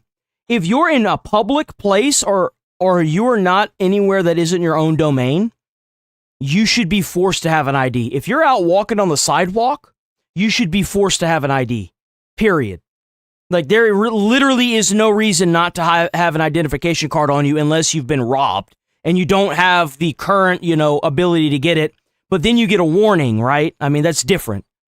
Like, some shit happens. It happens, man. I understand. Like, I'm not playing like, oh, you don't have an ID because you got robbed. Fuck you. Go to jail. No.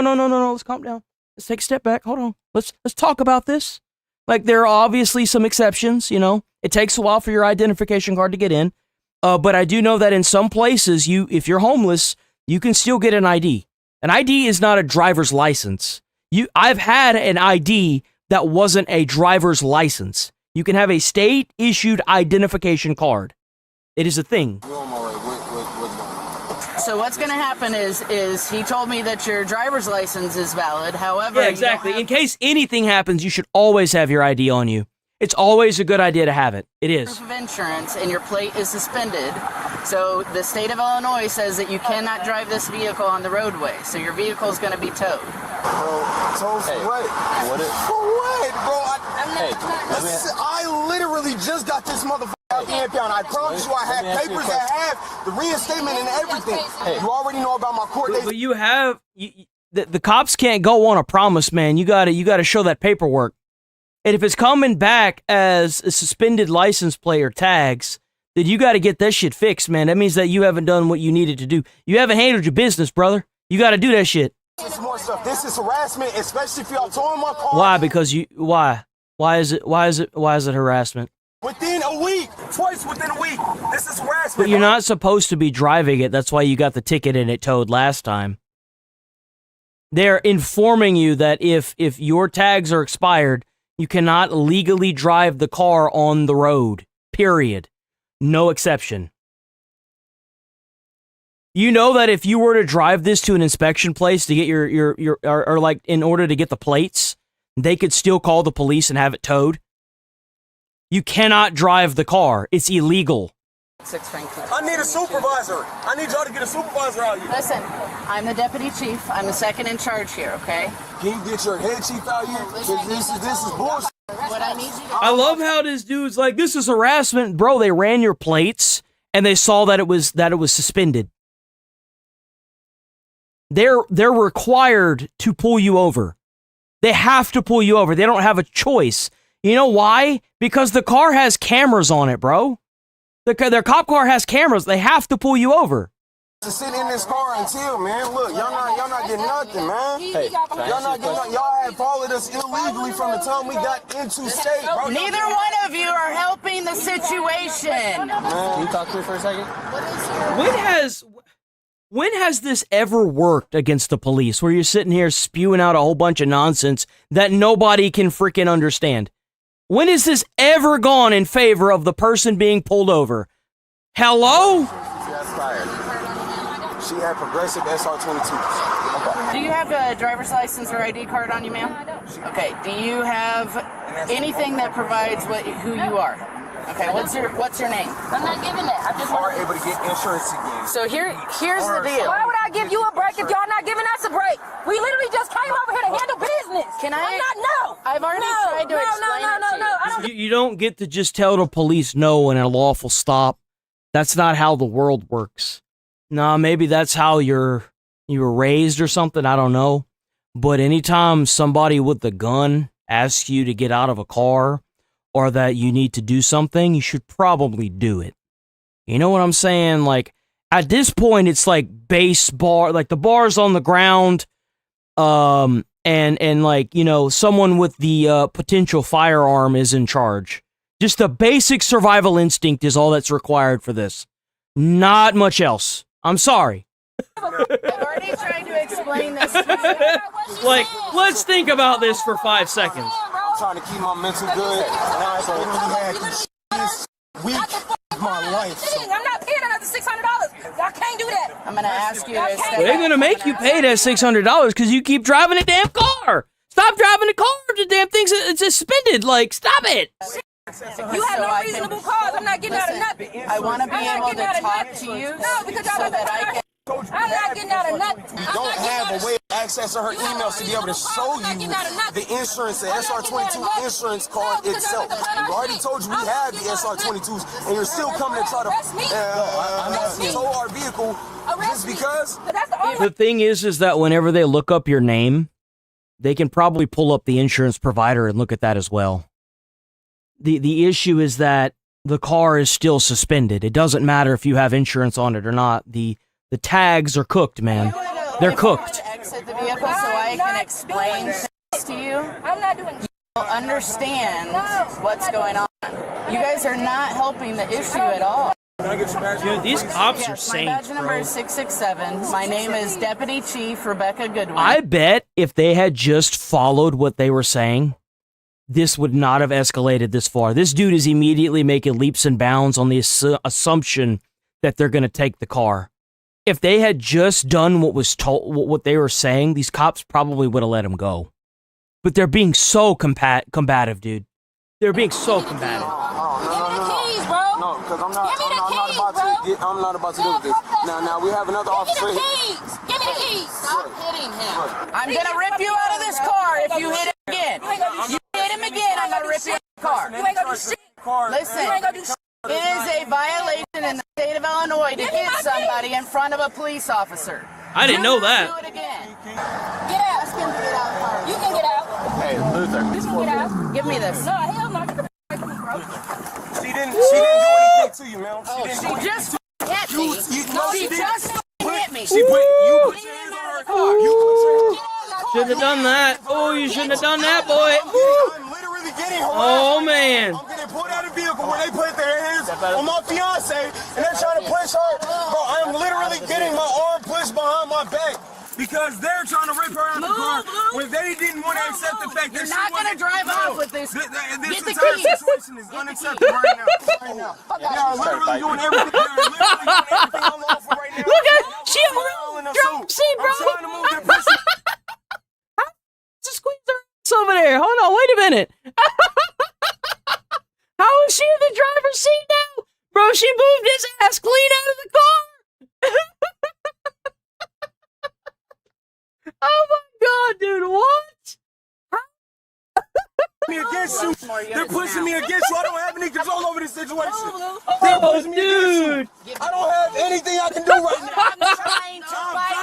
I have literally asked bad numbers as calm as I could. I tried to tell you. Trying to listen, man. I'm trying to get out the car and I'm getting pushed further in. What am I supposed to do? Get pushed further in, bro. There ain't nothing else to go into. Listen. I need help! I need help, bro. They're pushing me. Oh, dude. Bro, you getting pushed out of the car, man. Oh, my Lord. Do not try to drive off in this car. No way. Drive off in this car. I literally just got this car back. No. Bro, what are y'all doing? Give me the arm. Oh, my Lord. I am literally dealing with the worst day of my life. I have no right to put my hands on me. I kind of feel bad for the guy, dude. Honestly, I kind of feel bad for him. Got this car back. No. Bro, what are y'all doing? Give me the arm. Oh, my Lord. I am literally dealing with the worst day of my life. I have no right to put your hands on me. Move. Oh, dude. Dude, I can't. What kind of injustice system am I living in, bro? What the fuck did I do? Oh, my God. Bro, go look at the... Oh, my God. Go look at the video on the phone. She's trying to drive off in the car. Watch out, she's gonna bite you. She tried to bite me too. Why are you pulling my hair? Yo! Fucking feral, man. Oh no, man, y'all gotta watch out, man. You're gonna end up in her stomach. What? That's probably what happened to her last few boyfriends. Cuffs out and put it on her wrist. Put it on her wrist. Oh shit. Bro. Give me the cuff. Why is she pulling over here? Because you're being a dick. Bro, I've listened to you this whole time. I'm trying to get out the car. You snatched up on me and pressed me in the car. I'm gonna post up there in their heads and that shows they just put me in the head like a force me in the car. God damn, bro. Even another. Get the handcuff on her. No. This whole time I'm trying to get out the car. You snatched up on me and pressed me in the car. I'm gonna post up there in their heads and video that shows they just put me in the head like a force me in the car. Oh my Lord, bro. Get the handcuff on her left arm. Oh man. Bite me again. Stop biting. Get off me. All you gotta do is get off me. I haven't seen there are 3 people, 4 people on my wife right now. Because you over there trying to bite him. Y'all have for that. Y'all put your hands on her. Bro, y'all put your hands on my wife, man. And I'm recording the whole thing. Can y'all get my phone off the windshield first? I will. Bro, I'm getting Work with things. Work with it. Oh my God. I think that body cams were the best thing for police officers to get because it completely destroys these bullshit narratives that were being spun off. I think that's the whole reason why we've got people now that even though they're given the truth, for whatever reason, they just don't want to believe it. It's because their narratives have fallen apart so much. They literally would rather be called crazy than to accept the truth. Straight up. The body cams have done irreparable damage to all these narratives that have been spun off. And it's a beautiful thing. I love seeing cops doing what they're supposed to be doing. It's a beautiful day, man. It really is. And I haven't done, sir, I cannot breathe when I am closed in a space like this. I will not run. I promise you. No, it's not the window. I'm telling you. Sir, my wrist hurts. I am uncomfortable. I have anxiety. Okay. Grab these. Okay. Yeah, I appreciate help. Let's go, Allison. All you gotta do is let me go. Yeah. They're not just gonna let you go. That's not gonna happen. They're not just gonna let you go. No matter how much you try, no matter how many times you try to bite and eat somebody, it's not going to happen.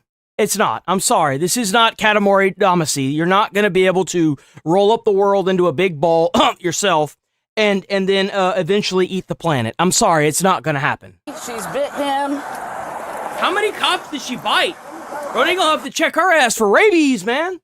Sir, I have manic bipolar. I am trying to tell you about my medical history so you can better handle me. I gotta help better handle you. Don't act like a fucking schizo and they won't have to manhandle you. How about that? When they start wrapping people up like a burrito, I doubt it's everybody else's fault. Just give me a second, breathe. Okay? I'm trying. I'm just put your feet in there. Hey, listen, sir, my anxiety. Man, fuck your anxiety. Pull yourself up by bootstraps, boy. Get used to it. Not listening right now. I am listening. No, if you were listening, then y'all would have heard when I was trying to explain that she just put her... I love that. Well, if y'all was listening to me, then y'all would have heard. No, nobody cares what they are telling you because they're law enforcement. They don't have to listen to you. They're telling you that you cannot drive this car. It's illegal. And you immediately flip shit. Whether you like it or not, it led to you both being arrested and the car still getting towed. The outcome of this has not changed, nor will it. You dumbass. Y'all not listening to none of this. Oh my Lord.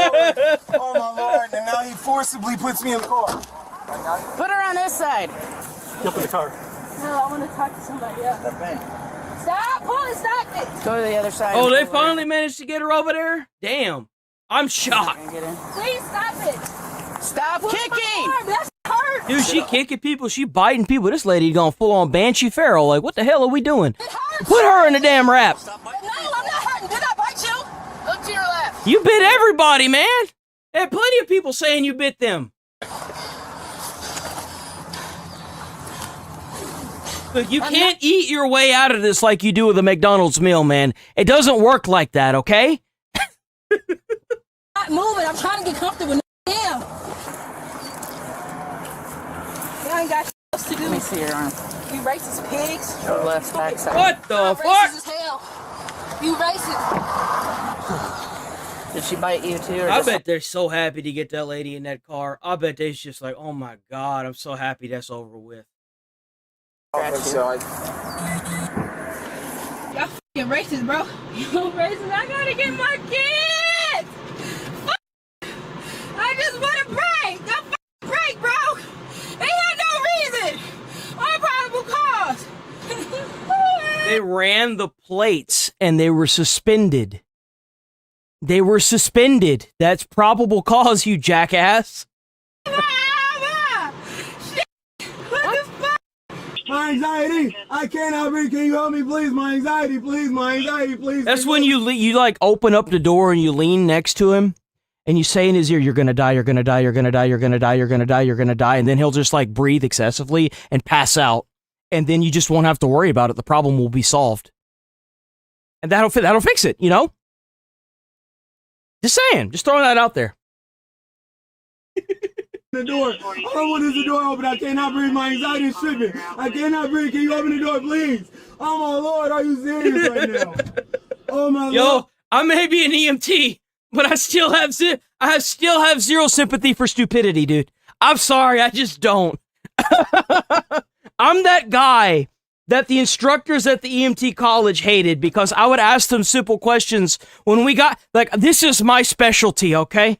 Whenever we got to the panic attack thing, because my mom had panic attacks, and even my fiance was told whenever she went to the doctor with her panic attacks that she should just speed it up and get it over with. Okay. So whenever I raised my hand in class and asked, well, if they're breathing really heavily and the outcome is if they pass out, wouldn't you just want them to pass out? And he looked at me like I was crazy, and he's like, and he smiled, and he was like, you're the only person that's ever asked us that. And as much as we want to tell you yes, professionally, you shouldn't do that. And I'm like, could I get into trouble if I did that? And he says, yes, you will get into a lot of trouble if you do that. I'm like, damn it. What happened? What happened? So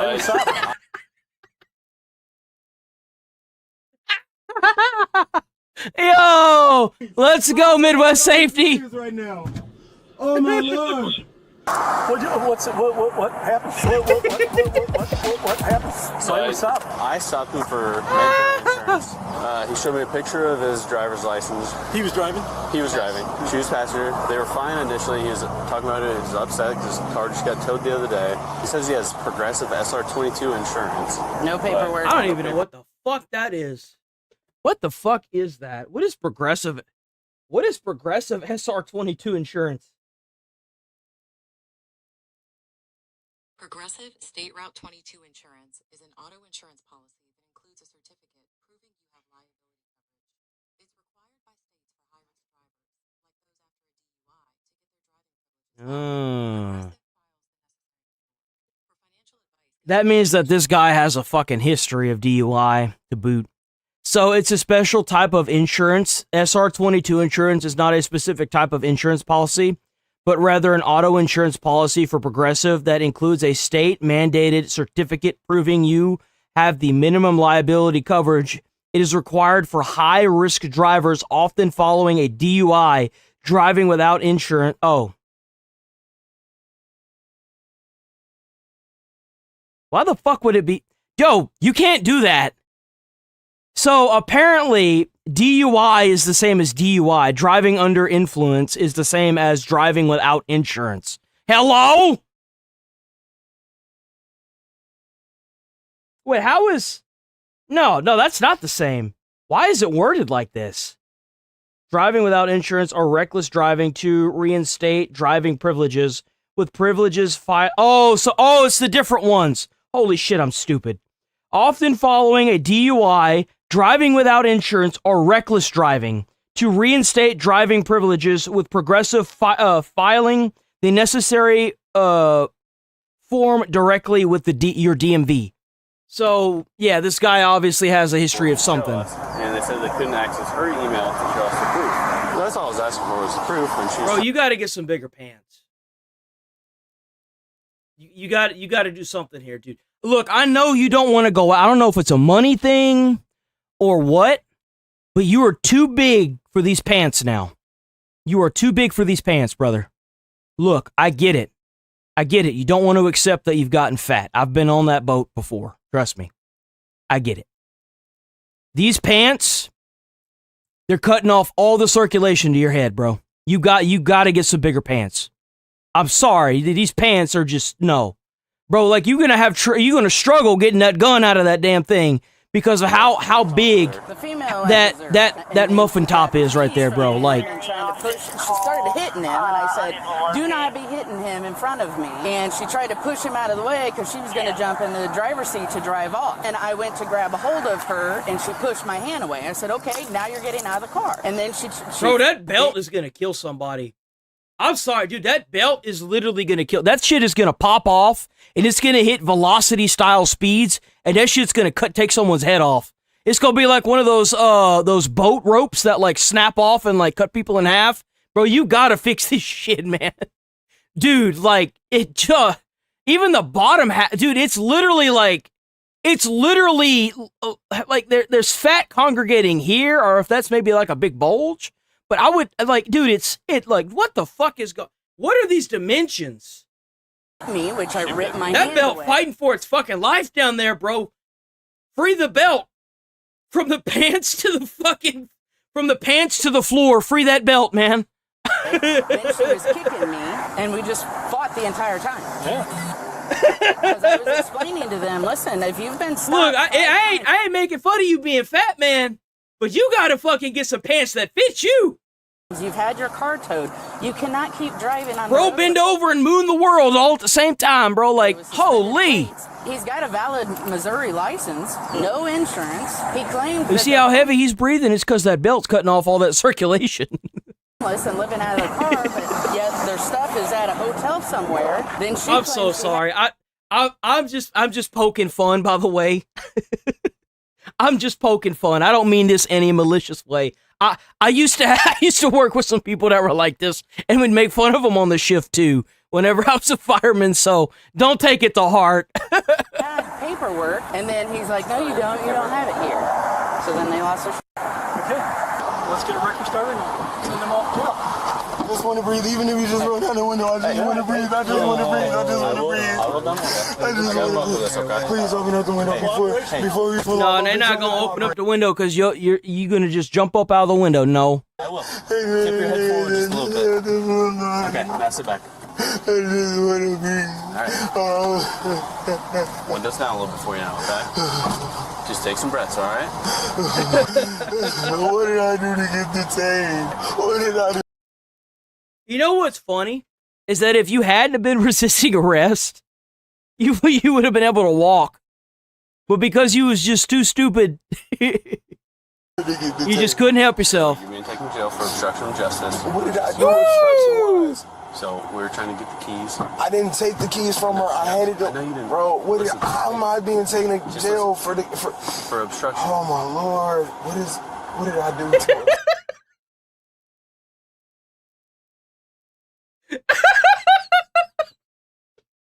This man ceases to amaze me. Seriously. Bro's like a walrus over there. I didn't take the keys from her. I handed them. No, you didn't. Bro, how am I being taken to jail for? He said that big old grin too. Oh my lord! What did I do to obstruct justice? How did I obstruct justice? Yeah, we'll chat a little more. Oh, that dude needs an award. You have to tell me what I did. Oh, dude. That's the reason why you had to tell me my Miranda rights before you take me to jail. You had to read me my Miranda or anything. I don't have to read you your Miranda rights. Yes, you do. No, I don't. Move your knee. Yes, you do. Move your knees. Oh, here we go. My Miranda rights. That's why you can't open these windows, man. You got to talk to them through the crack in the window. Opening that door, that's a big mistake. Are literally in the Bill of Rights, sir. It is. Oh my lord. Oh my lord. Oh my lord. You haven't read me my rights. I don't like day shift anymore.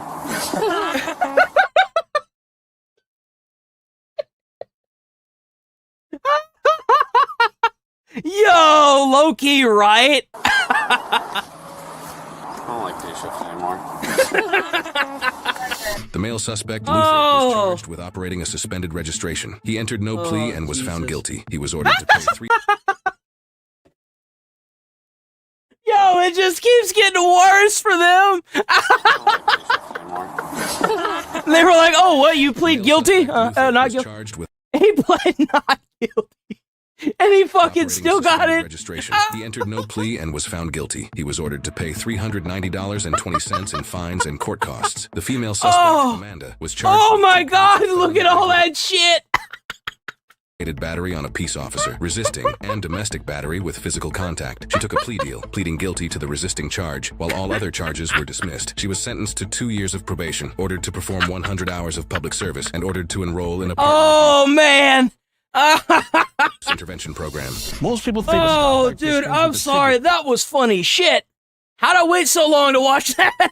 But in most places, it ends with a tow and a ride. Now, in Philly, when a car got towed, officers had a responsibility. You weren't just left out there. We had to take you somewhere safe. Home, a district, even public transit if you needed. Now, think about what you just watched. This started as a tow, right? Suspended registration, no insurance, license issues. And yes, that's a bad day, but it's not life-changing. But then it turns because she starts hitting the guy, and he's gripping that steering wheel like if he doesn't let go, none of this becomes real. Some people never think about this, but the moment frustration takes over, you stop managing the situation and start becoming part of the problem. Now, this could have ended simple, a story that they complained about later. Instead, that's the funny part. All they had to do was get out of the damn car. That's it.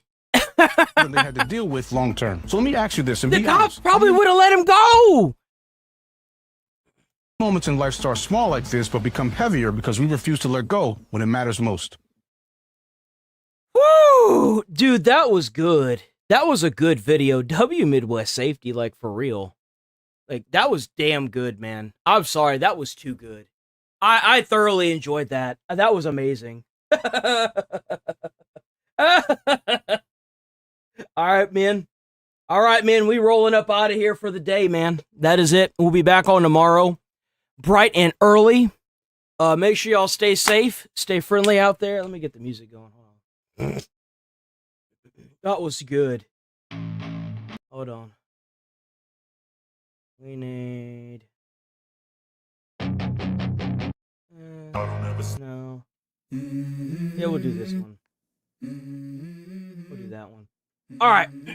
Y'all stay safe out there. Stay friendly. Keep showing up. If you can't make the stream, just show up and hit like on the stream. You know what I'm saying? W chat, W donos, W bits, W gifted. Y'all are freaking awesome. We're going to be back on tomorrow bright and early. So, you know, I look forward to seeing y'all there. Keep being y'all. Keep staying awesome. We might be doing a I'm not going to lie to y'all. There's not really a whole lot going on in the political atmosphere. So we may end up shifting back to, well, like, for now anyway, until something big happens in the political atmosphere again, to, like, you know, Karen videos, body cams. I react to stuff like daily dose of the internet, like shorts clips that I find here and there that I'm allowed to react to, namely ones that have Aspen Gold. Usually the people that upload those are kind of chill, because they know. But yeah, even Decoy Voice hasn't really uploaded a whole bunch of stuff lately. So, like I said, if you guys that just tune in for the politics stuff, don't worry, I will be covering politics still. There just isn't anything going on right now. Everything's at a stalemate. Yeah, W Chitter Chatters. Oh, Cop Slop is great. I love Cop Slop, especially with Karens getting obliterated, or the occasional feral person that bites people. Yo, W Chat, W Stream as always, W Chat as always. Y'all always manage to make the day even brighter than it already is. You know what I'm saying? Y'all keep being y'all. Stay safe, stay friendly. Stay away from crazy people. Don't try to. Hell up. Shut the hell up. I'm talking, goddammit. Try to put a smile on someone's face. You might change their whole day or their whole life. You never know. And I'll see y'all beautiful people first thing in the morning. Peace. Stay safe. Enjoy the rest of y'all's day. And if this is the weekend, if y'all don't come back over the weekend, have a fantastic weekend. Have a phenomenal weekend. Stay safe. Peace. Today is it's Friday.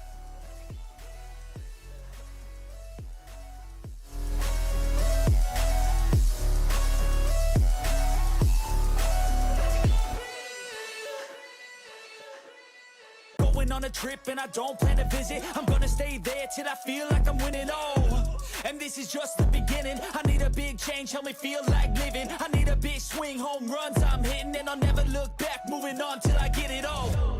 And we all got dreams, we all want things.